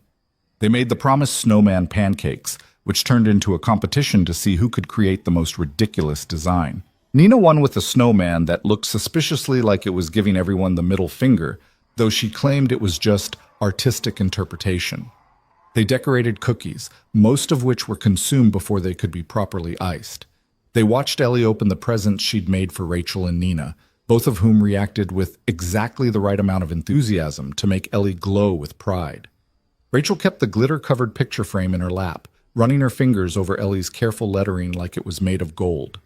By evening, Marie and her family had gone home, leaving just the 4 of them, Caleb, Ellie, Rachel, and Nina. They sprawled in the living room full of cookies and contentment, watching a movie Ellie had selected that was definitely too young for Nina, but which the teenager watched anyway without complaint. Caleb found himself on the couch next to Rachel, their shoulders touching, her presence both familiar and exciting in ways he couldn't quite articulate. Ellie had curled up on Rachel's other side, fighting sleep and losing badly. Nina sat on the floor with her phone, texting someone but still paying attention to the movie. This was what family felt like. Not perfect, not polished, but real and warm and full of the kind of love that grew in the spaces between words. Caleb let himself sink into it, into the possibility that maybe this could be his future. These people, this feeling, this chance at something he'd thought was gone forever. His phone buzzed. A text from an unknown number. Severe weather alert. Major snowstorm expected tomorrow, December 25th. Travel not advised. Mountain roads will be particularly dangerous. Caleb frowned at the message, then checked the weather app. Sure enough, a massive storm system was moving in, predicted to dump several feet of snow across the region. The kind of storm that shut down towns and made roads impassable. Everything okay? Rachel asked quietly, noticing his expression. Weather alert. Big storm coming tomorrow. Mountain roads are going to be bad. Rachel tensed. How bad? Bad enough that they're advising people not to travel. He felt her sharp intake of breath, felt the way her whole body went rigid. When he looked at her face, he saw something that looked like fear. Rachel? I should get Nina home, she said abruptly, already moving to stand. Before the storm hits. It's not supposed to start until tomorrow morning. You're fine. Still, we should go. Nina has things to do and we just need to go. Caleb caught her hand, keeping her from bolting. What's wrong? Talk to me. Rachel's eyes darted to Nina, who was still absorbed in her phone, then back to Caleb. Can we talk outside for a minute? They stepped onto the porch, leaving Nina and Ellie inside. The temperature had dropped significantly, their breath forming clouds in the frigid air. Rachel wrapped her arms around herself, but Caleb suspected the shaking wasn't entirely from cold. I can't drive in snow, Rachel said quietly. Not heavy snow. Not after... She stopped, closing her eyes. My mom died in a car accident during a snowstorm. She was driving to pick up Nina from a friend's house, and the roads were icy, and she lost control. Went off the road, down an embankment. They said she died instantly, but I don't know if that's true or if they just tell people that to make it easier. Caleb felt his chest constrict. I'm sorry. I didn't know. How could you? We haven't exactly had time to share all our trauma. Rachel laughed, but it was brittle. The thing is, I haven't driven in real snow since then. I can handle light flurries, but a storm like what they're predicting, I can't. I physically can't make myself do it. Then don't. Stay here tonight, both of you. Rachel's head snapped up. What? Stay here. The storm's not starting until morning. You'll be safe here, and tomorrow when the roads are clear, you can go home. Caleb, we couldn't impose like that. It's not an imposition. I have a guest room. Ellie would be thrilled, and honestly, he stepped closer, taking her cold hands in his. I'd feel better knowing you're here and safe rather than out there trying to drive through your worst fear. Rachel stared at him, conflict clear in her expression. This is moving fast. I know. Your daughter barely knows me. Nina barely knows you. Having a sleepover it's a lot. Everything about this has been a lot. Might as well keep the trend going. Despite her obvious anxiety, Rachel smiled. You make a compelling argument. Is that a yes? Let me ask Nina. If she's okay with it, then yes. Nina, as it turned out, was more than okay with it. In fact, she looked relieved when Rachel explained the situation, which told Caleb that she'd inherited her sister's fear of snow driving, even if she didn't want to admit it. Ellie's reaction was predictable. She screamed loud enough to break glass, then immediately started planning activities for an impromptu Christmas Eve sleepover. Within minutes, she'd dragged Nina off to her room to show her everything important, leaving Caleb and Rachel alone in the living room. Thank you for this, Rachel said. I know it's weird and sudden, and it's fine, more than fine. Caleb settled back onto the couch, and Rachel joined him, sitting close enough that their thighs touched. Besides, this way I get to have Christmas morning with people who understand why it's hard. Is that what we are now? People who understand each other's hard days? Among other things, yeah. They sat in comfortable silence, listening to Ellie's excited chatter drifting from her bedroom. Outside, the first snowflakes had started to fall, just a few scouts from the storm that would arrive with dawn. Caleb watched them drift past the window, thinking about Sarah and storms, and the strange way grief could transform into something else when you found someone who'd walked through similar weather. Can I tell you something? Rachel said softly. Of course. I'm terrified. Of this, of us, of how fast everything is moving. I keep waiting for the other shoe to drop, for something to go wrong, because that's what always happens. Good things don't last in my experience. Mine either. So what do we do? Just wait for it to fall apart? Caleb thought about that. About Sarah and car accidents and hearts that stopped beating. About all the ways life could destroy you without warning. About the choice to try anyway, to reach for happiness even knowing it could be snatched away. We show up, he said finally. Every day we just show up. And when the bad things come, because they will come, we'll face them together instead of alone. That's all we can do. Rachel leaned her head against his shoulder, and Caleb wrapped an arm around her, pulling her close. They stayed like that while snow fell and children laughed and the clock ticked toward Christmas morning. It wasn't the Christmas either of them had planned. It wasn't the Christmas their lost loved ones would have given them. But it was theirs. Messy and complicated and full of fear and hope in equal measure. And maybe that was enough. The evening wore on. They ordered pizza because no one felt like cooking. They played board games that Ellie changed the rules for halfway through. They built a blanket fort in the living room that Nina pretended was beneath her dignity while helping make it structurally sound. They laughed until their sides hurt and told stories that made them cry and existed in that strange space between grief and joy where healing happened. By 10 o'clock, both girls had crashed. Ellie fell asleep in the blanket fort, still wearing her reindeer antlers. Nina lasted another 30 minutes before curling up on the couch, her phone still clutched in her hand. Caleb covered them both with blankets, watching them sleep with an ache in his chest that felt different from the usual grief. This ache was softer, warmer. This ache came from caring about people who were alive and present and still capable of being lost. "We should probably sleep too," Rachel whispered, but neither of them moved. They ended up sitting on the floor next to the Christmas tree, a scraggly thing Caleb and Ellie had picked out at the lot, decorated with years of homemade ornaments that chronicled Ellie's childhood. Colored lights blinked in patterns, casting rainbow shadows across Rachel's face. "I haven't had a Christmas like this since Mom died," Rachel admitted. "Nina and I usually just order Chinese food and watch movies and pretend we're not counting down the hours until it's over. Same here, except we make pancakes and burn cookies and put on a good show for my sister. But inside, we're both just surviving until December 26th. What changed this year?" Caleb looked at her, really looked at her. At the woman who'd walked 6 miles through a blizzard because she kept her promises, who'd shown up to a school pageant on his worst day because she understood what it meant to carry grief during the holidays. Who was here now, in his living room on Christmas Eve, making his daughter laugh and his house feel like a home again? "You changed," he said simply. "You and Nina walked into our lives and made everything feel possible again." Rachel's eyes glistened in the Christmas lights. "You did the same for us. Nina hasn't smiled this much since before Mom died. And me, I forgot what it felt like to look forward to something instead of just dreading it."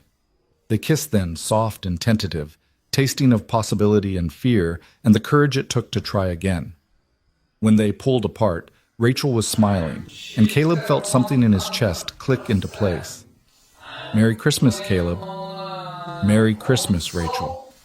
They stayed up talking until well past midnight, sharing stories about the people they'd lost and the people they were trying to become, about Nina's college applications and Ellie's dreams of saving every animal on Earth, about carpentry and nursing and all the ways they built things, furniture, health, lives, from broken pieces. Eventually, exhaustion claimed them. Caleb showed Rachel to the guest room, which was really just his office, with a pull-out couch, and made sure she had everything she needed. They stood in the doorway for a long moment, neither wanting to say goodnight, both knowing they should. "Thank you for staying," Caleb said. "Thank you for asking us to. Tomorrow's going to be chaos. Fair warning. I wouldn't want it any other way." One more kiss, brief and sweet, and then Rachel closed the door. Caleb stood in the hallway for a moment, listening to the sound of his house full of people. 2 sleeping children in his living room. A woman in his guest room who made him believe in futures instead of just pasts. A storm gathering outside that would trap them all here together for Christmas morning. He should have been terrified. Should have been panicking about boundaries and appropriate timelines and all the ways this could go wrong. Instead, He went to his bedroom, set his alarm, and fell asleep with a smile on his face for the first time on Christmas Eve in 4 years. He woke to screaming. Caleb bolted upright, heart hammering, instantly in that space between sleep and panic where everything felt like an emergency. It took him 3 seconds to recognize Ellie's voice. Not scared, not hurt, but excited. So excited she was shrieking like someone had told her Santa was real and currently landing on their roof. "It's snowing! It's really snowing! Everyone wake up! You have to see this!" Caleb grabbed his phone, 6:15 in the morning, way too early for this level of enthusiasm, and stumbled out of his room. The living room was already full of people in various states of consciousness. Nina sat up in the blanket fort, her hair sticking up in every direction, looking deeply annoyed at being awake. Rachel emerged from the guest room in pajama pants and one of Caleb's old t-shirts she must have borrowed, her eyes still half closed. Ellie stood at the window, practically vibrating with excitement. Look! Look how much snow there is! Caleb joined her at the window and felt his stomach drop. The weather alert hadn't been exaggerating. Snow covered everything, cars, trees, the entire street, in what looked like at least 2 feet of powder, with more falling so heavily he could barely see across the road. The world had transformed overnight into a winter wonderland that would have been beautiful if it wasn't so clearly dangerous. "That's a lot of snow," Nina observed, now standing beside them. "Like, a lot. The roads are going to be impassable," Rachel said quietly. She'd gone pale, her hands trembling slightly as she stared at the white landscape. We won't be able to leave." "You weren't planning to leave until later anyway," Caleb reminded her gently, "and the plows will get to the main roads eventually." "But what if they don't? What if we're stuck here for days?" "Then you're stuck here for days. We have food, we have power, we have everything we need. It'll be fine." Rachel didn't look convinced, but Ellie's enthusiasm was hard to resist. "Can we build a snowman, please? And have hot chocolate? And make snow angels?" "After breakfast," Caleb said, "and after I check to make sure the driveway isn't completely buried." The driveway was, in fact, completely buried. Caleb spent an hour digging out enough space to at least access his truck, though he had no illusions about actually driving anywhere. The snow kept falling, relentless and beautiful, trapping them all together in a way that should have felt suffocating but instead felt almost intentional. They made breakfast together, pancakes again, because Ellie insisted it was tradition. Rachel proved surprisingly competent in the kitchen, working alongside Caleb with an ease that suggested they'd been doing this for years instead of days. Nina set the table and poured orange juice and only complained minimally about being awake before noon. "This is nice," Ellie announced through a mouthful of pancake. "We should do this every Christmas." "We literally just met them, Bug," Caleb reminded her. "So? That doesn't mean we can't make it a tradition." Nina snorted. "She's got a point. Besides, this is way better than what Rachel and I usually do." "What do you usually do?" Ellie asked. "Order Chinese food, watch movies, pretend we're fine." "That sounds sad." "It is sad," Nina agreed, meeting Rachel's eyes across the table. There was something in that look, an acknowledgement maybe, or permission. Permission to admit that their Christmases had been hollow performances, that they'd both been drowning in grief while pretending to swim. "Well, you're here now," Ellie declared with the absolute certainty of a child who believed she could fix anything with enough determination. "And we're going to have the best Christmas ever." After breakfast, they bundled up and ventured into the snow. Ellie and Nina built a snowman that looked more like a snow monster, complete with stick arms positioned in threatening poses. Caleb and Rachel worked on clearing more of the driveway, though both knew it was futile with the snow still falling. "How are you doing?" Caleb asked during a break, leaning on his shovel. "With all of this?" Rachel looked around at the snow-covered world, then at Nina and Ellie laughing as they added features to their creation. "Better than I expected. Being trapped here should terrify me, but it doesn't. It feels safe somehow. Like the storm is giving us permission to just stop and be together without worrying about what comes next." "I like that interpretation." "Yeah?" "Yeah." They went back inside when Ellie started complaining about frozen fingers. Hot chocolate was consumed in quantities that definitely weren't healthy. They opened presents, small things Caleb and Ellie had prepared for each other. Gifts that Rachel and Nina had brought, despite claiming they didn't celebrate much anymore. Ellie cried happy tears over the art supplies Nina gave her. Nina actually hugged Rachel when she opened the leather journal her sister had picked out. Caleb accepted the scarf Rachel offered with hands that shook slightly, because it meant she'd been thinking about him, planning for him, before they'd even had their disastrous first date. The day passed in a blur of laughter and warmth and moments that felt suspended outside of normal time. They played games and told stories and made dinner together, a chaotic affair that somehow resulted in edible food. The snow kept falling, building walls around them, keeping the world at bay. By evening, they were all exhausted in the best way. Nina and Ellie had retreated to Ellie's room for what Ellie described as girl talk, leaving Caleb and Rachel alone in the living room. The Christmas tree lights blinked their steady rhythm, and outside the wind howled, pushing snow against the windows. "Best Christmas I've had in years," Rachel said softly, curled up next to Caleb on the couch. "Same. Think the girls are plotting something?" "Absolutely. The question is what?" As if summoned by their speculation, both girls appeared in the doorway wearing expressions that confirmed they were definitely up to something. "We have an announcement," Ellie said solemnly.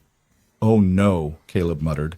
"Nina and I have decided that you two are going to keep dating. Officially. No backing out." "That's not really how dating works, Bug." "It is now. We took a vote." "There are only two of you," Rachel pointed out. "Unanimous is unanimous," Nina said with a shrug. "Besides, you're both obviously into each other. You might as well make it official." Caleb looked at Rachel. Rachel looked at Caleb. They both looked at the two girls standing in the doorway, arms crossed, wearing identical expressions of determination. "They're not wrong," Rachel said finally. "About which part?" "The being obviously into each other part." She turned to face him more fully. "I like you, Caleb Turner. Like, really like you. Enough that being snowed in at your house feels better than being anywhere else. Enough that I want to see where this goes, even though it scares me." "I like you too," Caleb said. "Enough that having you here feels right. Enough that I want you to keep showing up, storms and fears and all." "Gross," Nina said, but she was smiling. "So it's official?" Ellie pressed. "You're boyfriend and girlfriend?" "We're adults, Bug. We don't use those terms." "Fine. You're partners. Dating exclusively, whatever grown-ups call it." Ellie bounced on her toes. "But you are together, right?" Caleb looked at Rachel, finding his answer in her eyes before either of them spoke. "Yeah," he said. "We're together." Ellie's cheer probably violated several noise ordinances.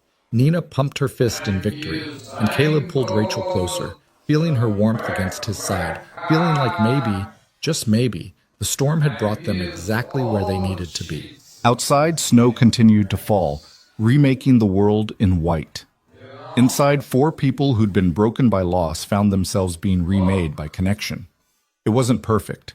It wasn't what any of them had planned. But it was real.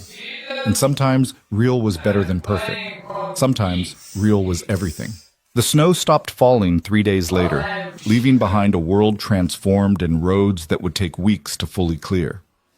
Rachel and Nina had stayed the entire time, their temporary visit becoming an extended sleepover that blurred the lines between guest and family.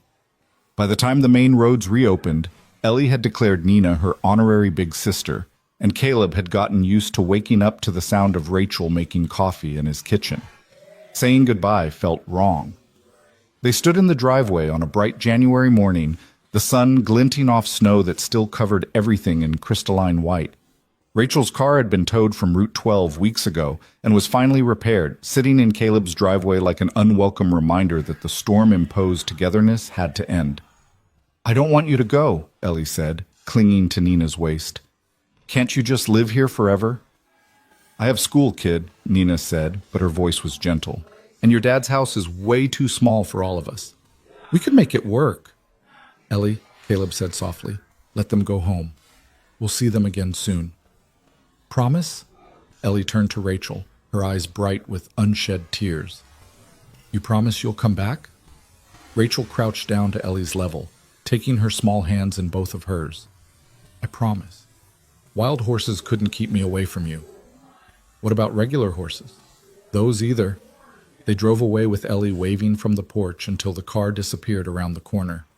Caleb stood beside his daughter, his arm around her shoulders, feeling the absence like a physical ache.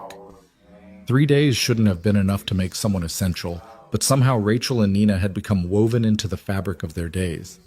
The house felt too quiet without Nina's sarcastic commentary and Rachel's laughter. "I miss them already," Ellie whispered. "Me too, Bug." "Are you going to marry her?" The question caught Caleb off guard. It's way too early to think about that. But you could. Someday. If things keep going good. Caleb pulled her closer. Maybe. Someday. If things keep going good. Things did keep going good. Though not without complications. Rachel and Caleb fell into a rhythm of seeing each other whenever their schedules allowed. Dinners after Ellie's bedtime, coffee dates during Rachel's rare mornings off, stolen moments between the chaos of single parenting and demanding careers. Nina and Ellie video chatted almost daily, their friendship deepening in ways that made both Caleb and Rachel simultaneously proud and terrified about teenage influence on an 8-year-old. January melted into February. Rachel started keeping a toothbrush at Caleb's house. Caleb learned the code to Rachel's apartment. They navigated the awkwardness of introducing each other to friends and the tension of blending their separate lives into something that resembled a relationship. It wasn't always easy. Rachel worked brutal shifts at the hospital that left her exhausted and emotionally drained. Caleb had deadlines and client meetings and a daughter who needed help with homework and someone to attend her soccer games. They fought about small things, whose turn it was to cancel plans, whether it was too soon to have sleepovers when Ellie was home, how to balance their need for each other with their responsibilities to the kids depending on them. But they showed up, even when it was hard, even when it would have been easier to retreat into their separate lives and admit that maybe they'd moved too fast. They showed up and worked through it and learned that love the second time around looked different than the first. It was messier, more complicated, built on the foundation of loss that made every good moment feel both precious and precarious. The call came in early March, on a Tuesday afternoon when Caleb was in his workshop sanding down a table he'd promised to deliver by Friday. His phone buzzed and he almost ignored it, covered in sawdust, hands full of sandpaper, mind focused on getting the grain just right. But something made him check the screen. Rachel's name. She never called during her shifts unless it was an emergency. "Rachel, what's wrong?" "Nothing's wrong. Something's right. Something's really, really right." Her voice was breathless, excited in a way he'd never heard before. "Can you meet me? Like, now? I know it's the middle of the day, but this can't wait." "Are you okay? Is Nina okay?" "We're fine. Better than fine, just, can you meet me at Henderson's, where we had our first date?" Caleb looked at the half-finished table, the pile of work waiting for him, the mental list of everything he needed to accomplish before Ellie got home from school. "Give me 20 minutes. He made it in 15, driving too fast through streets still lined with melting snow. Rachel's car was already in the parking lot and she was pacing outside the restaurant's entrance, her nurse's scrubs visible under her winter coat. When she saw him, her face lit up with a smile that made his chest ache. "What's going on?" Caleb asked, pulling her into his arms. "You're freaking me out a little." "Sorry, I know I'm being cryptic, but I had to tell you in person." Rachel pulled back, her hands gripping his forearms, her eyes bright. "Nina got a full scholarship, full ride to Montana State. Everything covered, tuition, room and board, books, everything." The words took a moment to sink in. "Rachel, that's incredible. When did she find out?" "Today. The letter came this morning. She called me at work, crying, and I've been a mess ever since." Rachel laughed, wiping at her eyes. "She did it, Caleb. She actually did it. She's going to college, and I don't have to figure out how to pay for it. And she has a future. And—" Caleb kissed her, cutting off the stream of words, tasting salt from her happy tears. When they pulled apart, Rachel was crying harder, but she was smiling too. "I'm so happy for her," Caleb said. "For both of you. She deserves this." "She does. She's worked so hard, and I'm so proud I could burst." Rachel's smile faltered slightly. "But that's not the only thing I needed to tell you." Something in her tone made Caleb's stomach tighten. "Okay. I got a job offer, a really good job offer. Head of emergency nursing at a hospital in Seattle. More money, better hours, a chance to actually have a life outside of work. Rachel's hands were shaking in his. They want me to start in June. The words hit like a punch to the gut. Seattle. That was over 600 miles away. That was a different state, a different life, the end of everything they'd been building. Seattle, Caleb repeated numbly. I know, it's far. It's really far, and I haven't said yes. I wanted to talk to you first, but... Rachel stopped, taking a shaky breath. Nina's scholarship means she'll be okay financially. This job means I can give her everything else she needs. Help with a car, money for the things scholarship doesn't cover, a safety net. It's the security we've never had. You should take it, Caleb heard himself say. What? You should take it. It's an incredible opportunity. Nina needs you to be stable, and this job gives you that. Rachel stared at him, her expression crumbling. Just like that? You're okay with me leaving? I'm not okay with it at all. It's killing me. But I'm not going to be the reason you don't give Nina everything she deserves. Caleb forced himself to keep talking, even though every word felt like swallowing glass. You've sacrificed everything for her. If this job means you can finally breathe, you have to take it. And us? What happens to us? I don't know. Long distance? Or maybe... He stopped, unable to finish the sentence. Maybe nothing. Maybe this was how it ended. Maybe 3 months of happiness was all they got before life ripped them apart again. Rachel pulled away from him, wrapping her arms around herself. I can't do long distance. I tried that after Mom died with a guy I was seeing, and it destroyed us both. The distance, the resentment, the constant missing each other. I can't go through that again. Then we'll figure something else out. What else is there, Caleb? You can't leave.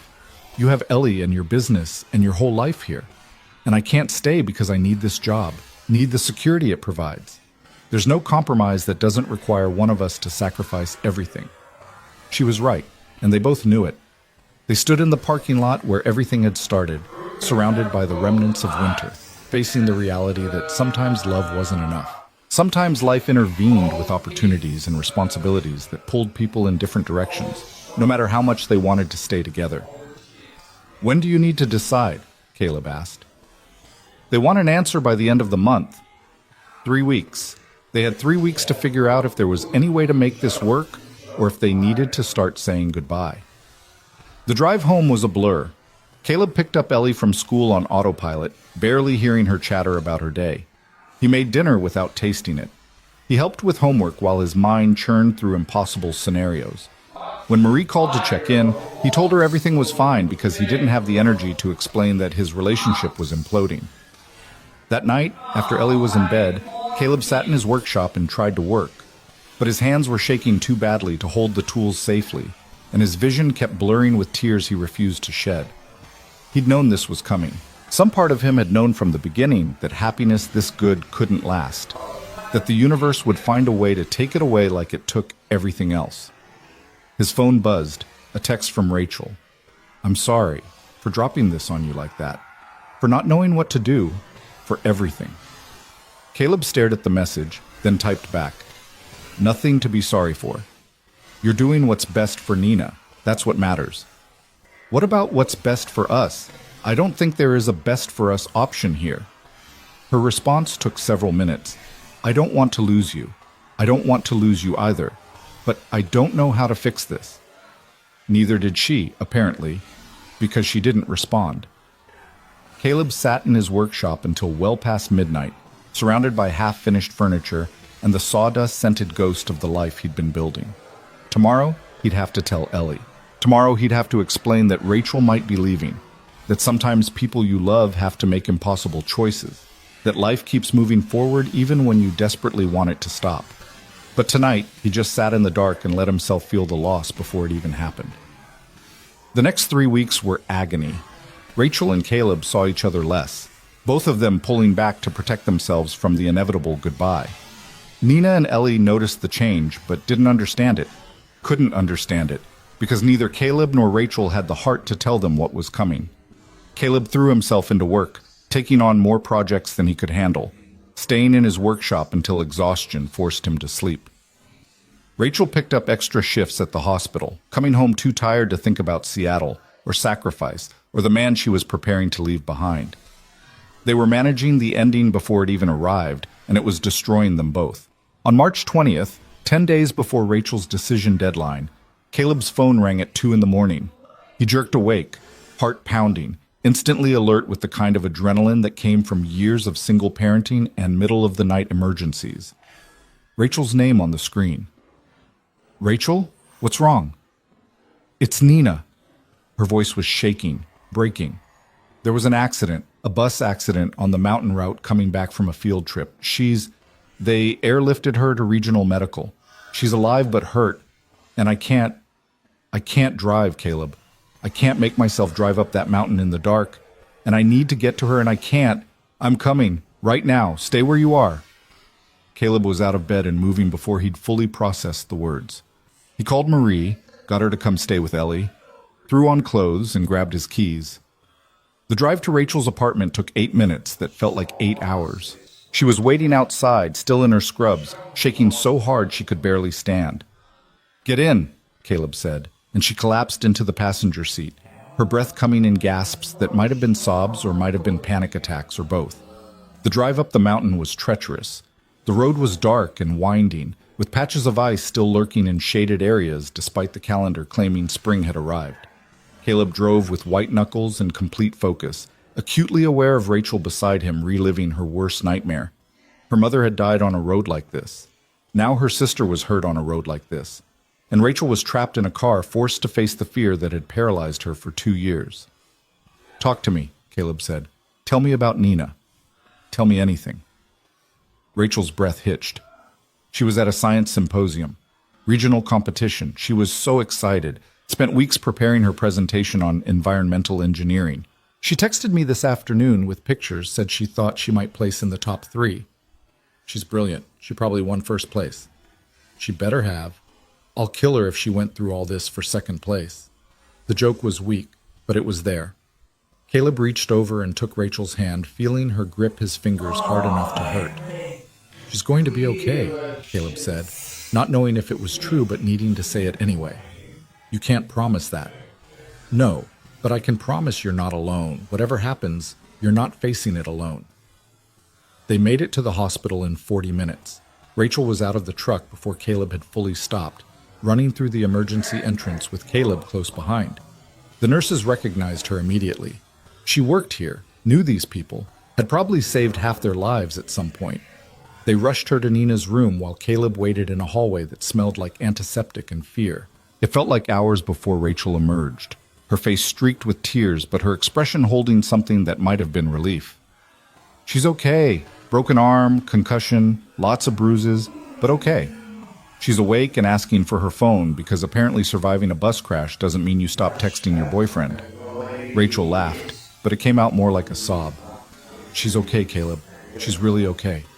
Caleb pulled her into his arms and held her while she fell apart, her body shaking with the release of terror and relief. Around them, the hospital moved with its constant rhythm. Doctors rushing to emergencies, families waiting for news, life and death dancing their eternal partnership in fluorescent-lit hallways. "Can I see her?" Caleb asked when Rachel had calmed enough to breathe normally. "She's asking for you, says she needs to tell you something important." Nina looked small in the hospital bed, her arm in a cast and a bandage wrapped around her head. But her eyes were alert, and she managed a weak smile when Caleb entered. "Hey, kid," Caleb said, pulling up a chair beside the bed. "You trying to give your sister a heart attack?" "Not intentionally, though the drama is kind of fun." Nina's smile faded. "Is Rachel okay? She looked pretty freaked out." "She drove up the mountain to get to you. First time since your mom died that she's been in a car on mountain roads." Nina's eyes widened. "She drove? But she can't. She didn't. I did. But she was in the car, facing her worst fear because you needed her." Caleb paused. "That's what love looks like, Nina. Showing up even when you're terrified. Like you did. Like I did." Nina was quiet for a moment, picking at the edge of her blanket. "Rachel told me about the job offer, about Seattle. She said she hasn't decided yet." "That's between you and your sister." "Except it's not, is it? Because her decision affects you and Ellie, too."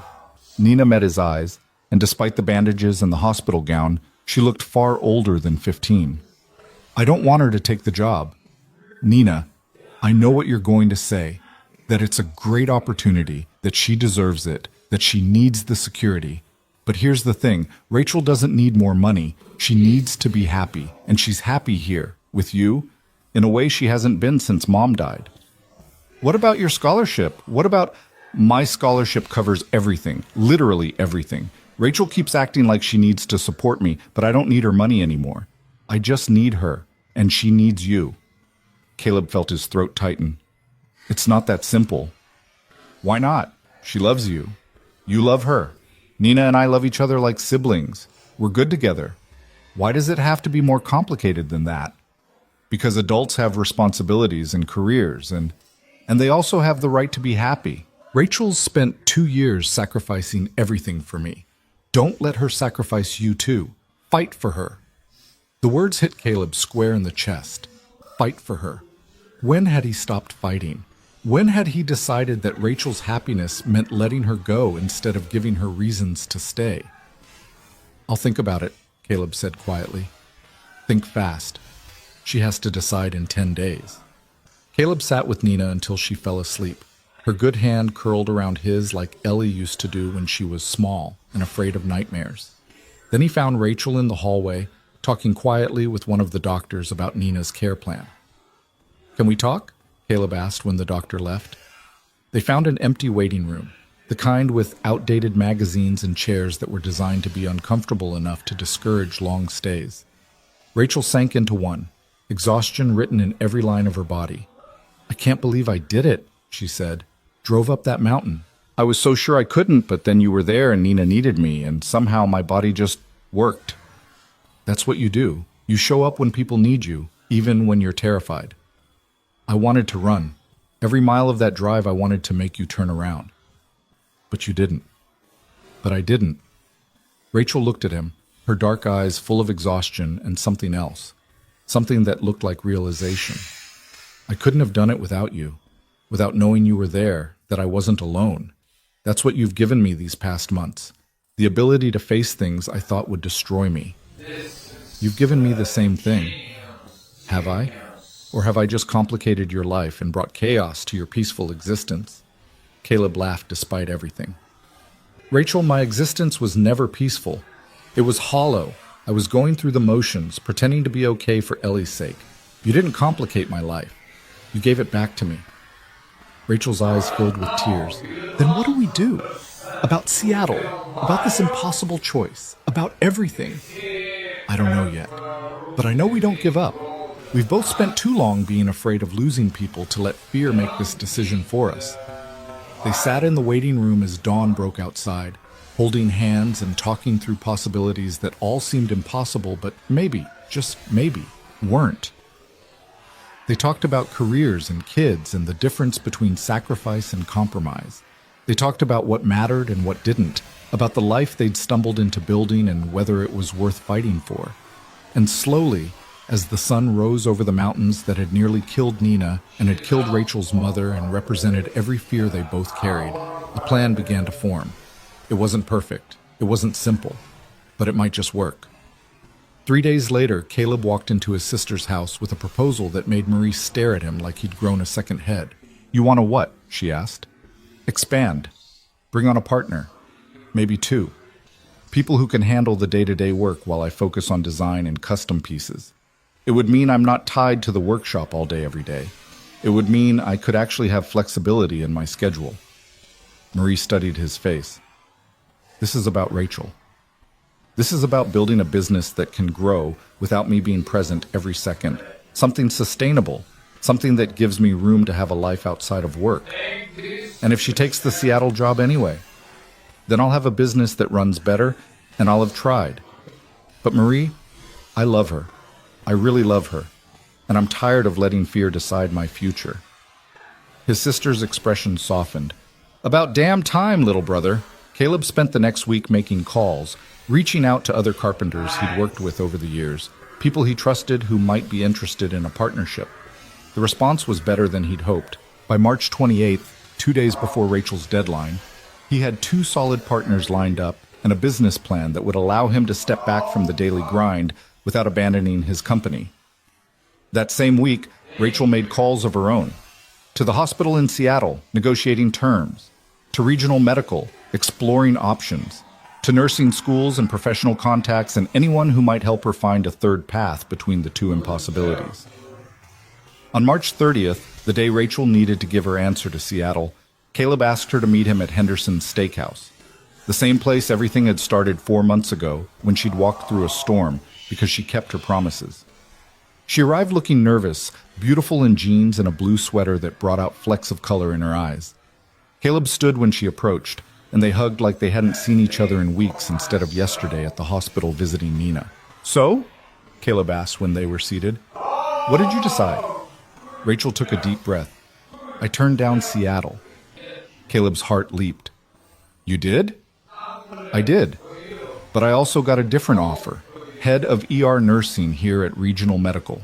Less money than Seattle, but better hours, more control over my schedule, and the chance to actually build something instead of just taking over someone else's program." Rachel's hands were shaking. "And I can do it while staying here. With Nina. With you." "Rachel, that's incredible. Why didn't you tell me sooner?" "Because I needed to know I was making the decision for me, not just for you. I needed to know I could stand on my own before I decided to stand with you." She paused. "What about you? Your business?" Caleb told her about the partnerships, about the plan to expand and delegate, about creating space in his life for more than just work and parenting. Rachel listened with growing wonder, tears streaming down her face. "We're really doing this?" she whispered. "We're both choosing this?" "We're both choosing this." They kissed across the table, not caring that the same waitress who'd served them on their disastrous first date was watching with a huge grin. When they pulled apart, both of them were crying and laughing in equal measure. "I have something else to tell you," Rachel said. "Nina wants to live in the dorms when she starts at Montana State. She says she needs the independence, needs to figure out who she is outside of being my responsibility, which means I'll be living alone for the first time in 2 years. That must be terrifying." "It is, but it also means I have room for other people in my life, if they wanted to be in my life. More permanently." Caleb understood what she was asking. It was too soon by any conventional timeline. They'd only been together for 4 months, but they'd also walked through hell together, faced their worst fears together, and chosen each other when logic said they should walk away. "I think," Caleb said carefully, "that we should take this slow. Let Nina get settled at school. Let us both adjust to our new work situations, and then, maybe after a year or so, we can talk about what permanent looks like." Rachel smiled. "That's very reasonable and mature of you." "I have my moments. I hate reasonable and mature." "Me too." They grinned at each other like idiots, high on possibility and the reckless courage it took to reach for happiness when you'd learned how easily it could be lost. The seasons turned. Spring became summer, became fall. Nina started at Montana State and thrived, calling Rachel less frequently but with more substance when she did. Ellie adjusted to 4th grade and decided she wanted to be a doctor instead of a veterinarian, then changed her mind back a week later. Caleb's business grew with his new partners handling more of the day-to-day work. Rachel transformed the ER at Regional Medical into something that made her excited to go to work instead of dreading each shift.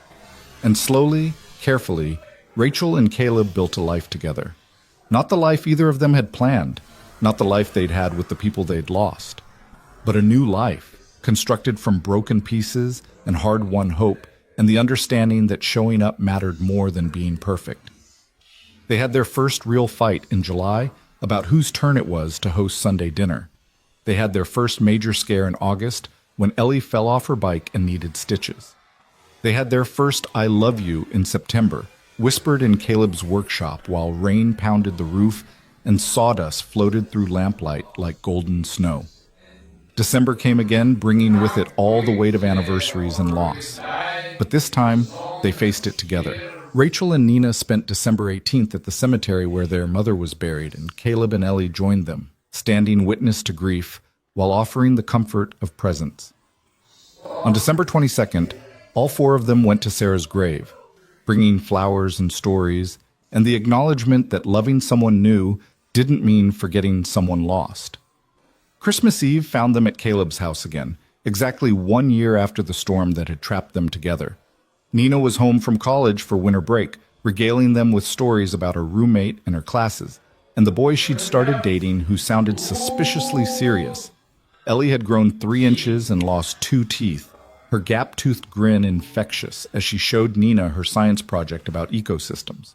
After dinner, after the girls had gone to Ellie's room to do whatever it was that a 9-year-old and a 16-year-old found to talk about, Caleb and Rachel stood on the porch watching snow fall. Light snow, nothing like the blizzard that had changed everything a year ago, but enough to paint the world fresh and new.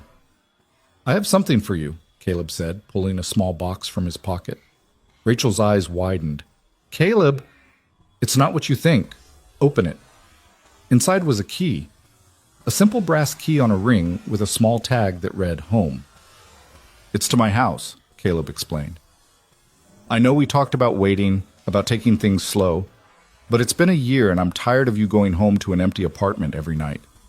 I'm tired of Ellie asking when Rachel's coming back. I'm tired of pretending that you're not already part of this family." He took a shaky breath. "Move in with us. Not because we're rushing, but because you're already here in every way that matters. Make it official." Rachel stared at the key, then at Caleb, then back at the key. "What about Nina?" "Nina has the dorms and will have her own place after that. But she'll always have a home here too. We'll make sure of it." "What about Ellie? Have you asked her?" "It was her idea, actually. She said we were being stupid waiting for some arbitrary timeline when we all knew what we wanted." Rachel laughed, wiping at her eyes. "She's too smart for 9. She's too smart for 30. So what do you say?" Rachel closed the box around the key, then stood on her tiptoes to kiss him. "I say yes. I say I'm tired of waiting too. I say let's stop being reasonable and mature and just be happy." "Yeah?" "Yeah." They kissed in the falling snow, two people who'd found each other in a blizzard and decided to weather every storm together. Inside, they could hear Ellie and Nina laughing about something, their voices carrying through the walls of a house that was about to get crowded in the best possible way. "I have something for you too," Rachel said, pulling back. "But it's not a physical thing. It's more of a promise, I guess. I'm listening. I promise to show up every day, even when it's hard, even when I'm scared or tired or convinced I'm going to mess everything up. I promise to keep choosing this, choosing us, choosing the life we're building together." Rachel's voice broke. "And I promise to never ever take for granted the fact that you chose me too. Always," Caleb said, "I will always choose you." They went inside where it was warm, where their girls were waiting, where life continued its messy, beautiful march forward. And Caleb thought about the man he'd been a year ago, sitting in his truck in a parking lot, convinced he was too broken to try again. That man wouldn't recognize his life now, wouldn't believe that happiness could come from disaster, that love could bloom in the middle of grief, that showing up even when you were terrified could lead to everything you'd been afraid to hope for. The next morning, Christmas Day, Rachel woke up in Caleb's bed for the first time as an official resident rather than a guest. They made snowman pancakes with Ellie and Nina, the kitchen descending into chaos and laughter. They opened presents under the tree, including the one Caleb had hidden in the back, a framed photo of the 4 of them from Thanksgiving, looking like the family they'd accidentally become. "This is perfect," Ellie declared, studying the photo. "We look like we belong together." "That's because we do," Nina said, slinging an arm around Ellie's shoulders. Later, after the wrapping paper had been cleared and the breakfast dishes washed, Caleb found himself standing at his workshop door with Rachel beside him. Inside sat his current project, a dining table large enough to seat 8, built from reclaimed wood that had weathered decades of storms and emerged beautiful in its imperfection. "It's for us," Caleb explained, "for family dinners and homework sessions, and all the life that happens around a table. Big enough for us, for Nina when she visits, for Marie's family, for whoever else becomes part of this." Rachel traced the wood grain with her fingers. "It's beautiful. When will it be done?" "Soon. I want to have it ready for Nina's spring break. Our first official family dinner in our official home." "Our home," Rachel repeated, testing the words. "I like the sound of that." The months that followed were full of adjustments and growth. Rachel moved her things into Caleb's house, and they navigated the strange dance of combining lives that had been separate. They fought about closet space and whose turn it was to do dishes and how to discipline Ellie when she pushed boundaries. They made up with conversation and compromise and the understanding that disagreeing didn't mean disaster. Nina came home for spring break in March, and they christened the new dining table with a dinner that included Marie's family, some of Rachel's nursing friends, and enough food to feed a small army. Sitting at the head of the table, watching the people he loved pass plates and share stories and exist together in loud, chaotic harmony, Caleb felt something he hadn't felt in 5 years. Complete. Not because the grief was gone. It would never be fully gone. Sarah would always be part of him, and Rachel's mother would always be part of her. But grief and joy could coexist. Loss and love could share the same space. You could honor the past while building a future. That night, after everyone had gone home and Ellie was asleep and Nina was texting her boyfriend in the guest room, Caleb and Rachel sat on the porch like they had so many times before. 1.5 years since their disastrous first date. 1.5 years of showing up and choosing each other and building something real from the wreckage of their separate losses. "I have another question for you," Caleb said. Rachel turned to him, eyebrow raised. "Should I be nervous?" "Maybe. Depends on your answer." Caleb took a breath, feeling like he had that first night, terrified and hopeful in equal measure. "Marry me." It wasn't a question. It was a statement, a declaration, a promise wrapped in 2 words. Rachel stared at him. "Are you serious?" "Completely. I know it's been less than 2 years. I know we're supposed to wait longer, be more cautious, protect ourselves from more loss. But I'm done waiting. I'm done being cautious. I want to marry you, Rachel Monroe. I want to make this official in every possible way. I want Nina to be Ellie's real sister, not just her honorary one. I want to wake up every day for the rest of my life knowing that you chose me and I chose you and we're in this together, whatever comes." "You don't have a ring," Rachel said, but she was crying now, happy tears that caught the porch light. "I have a ring. It's in my workshop, hidden in a drawer because I've been carrying it around for 3 months waiting for the perfect moment. But I realized tonight that there's no such thing as a perfect moment. There's just this moment, right now with you." "Yes," Rachel whispered. "Yes? Yes, I'll marry you. Yes to all of it. Yes to family and chaos and building a life together. Yes to choosing each other every day. Yes to everything." Caleb pulled her into his arms and held her while the night settled around them, full of stars and possibility, and the future they were brave enough to reach for. They were married in December, on what would have been the 6th anniversary of Sarah's death.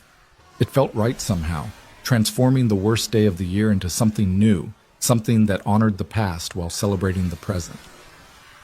The ceremony was small, held in Caleb's backyard with close family and friends bearing witness. Ellie was the flower girl, taking her job so seriously she walked slower than the bride. Nina was Rachel's maid of honor, standing tall and proud and only crying a little. Marie officiated, her voice steady as she spoke about love and loss and the courage it took to try again. When Caleb slipped the ring on Rachel's finger, he thought about the man he'd been 2 years ago, broken, hollow, convinced his chance at happiness had died with Sarah. That man wouldn't recognize him now, wouldn't believe that pain could transform into purpose, that endings could become beginnings, that showing up even when you were terrified could lead you home. "I love you," Caleb said, the words feeling both inadequate and perfect. "I love you too," Rachel replied. "Thank you for not giving up, for showing up, for choosing this even when it scared you." "Always," Caleb promised. "I will always show up for you." They kissed as husband and wife while their families cheered, while snow began to fall in light flakes that transformed the world into something magical. And standing there in the cold December evening, surrounded by the people they loved, Caleb Turner and Rachel Monroe proved that sometimes the best love stories start with disasters, that sometimes you have to walk through storms to find what you're looking for, that sometimes showing up, broken, terrified, convinced you're not ready, is the bravest thing you can do. Because life wasn't about perfect timing or flawless execution. It was about connection and courage and the willingness to try again even when you'd lost everything. It was about showing up, even when you were late, even when you were lost, even when you were sure you'd forgotten how to do this. You showed up anyway, And sometimes, if you were very lucky, you found someone who'd walk through their own storm to meet you. Someone who understood that love the second time around looked different, but could be just as beautiful. Someone who chose you, not despite your broken pieces, but because they had broken pieces too, and together you could build something whole. Caleb and Rachel had found that. Against all odds, despite every reason to give up, they'd found each other in a snowstorm and decided to weather every season together. And as they danced their first dance as husband and wife, surrounded by family and falling snow and the promise of all the years ahead, they knew with absolute certainty that they'd made the right choice. They'd chosen love. They'd chosen hope. They'd chosen to show up. And that was enough. That was everything.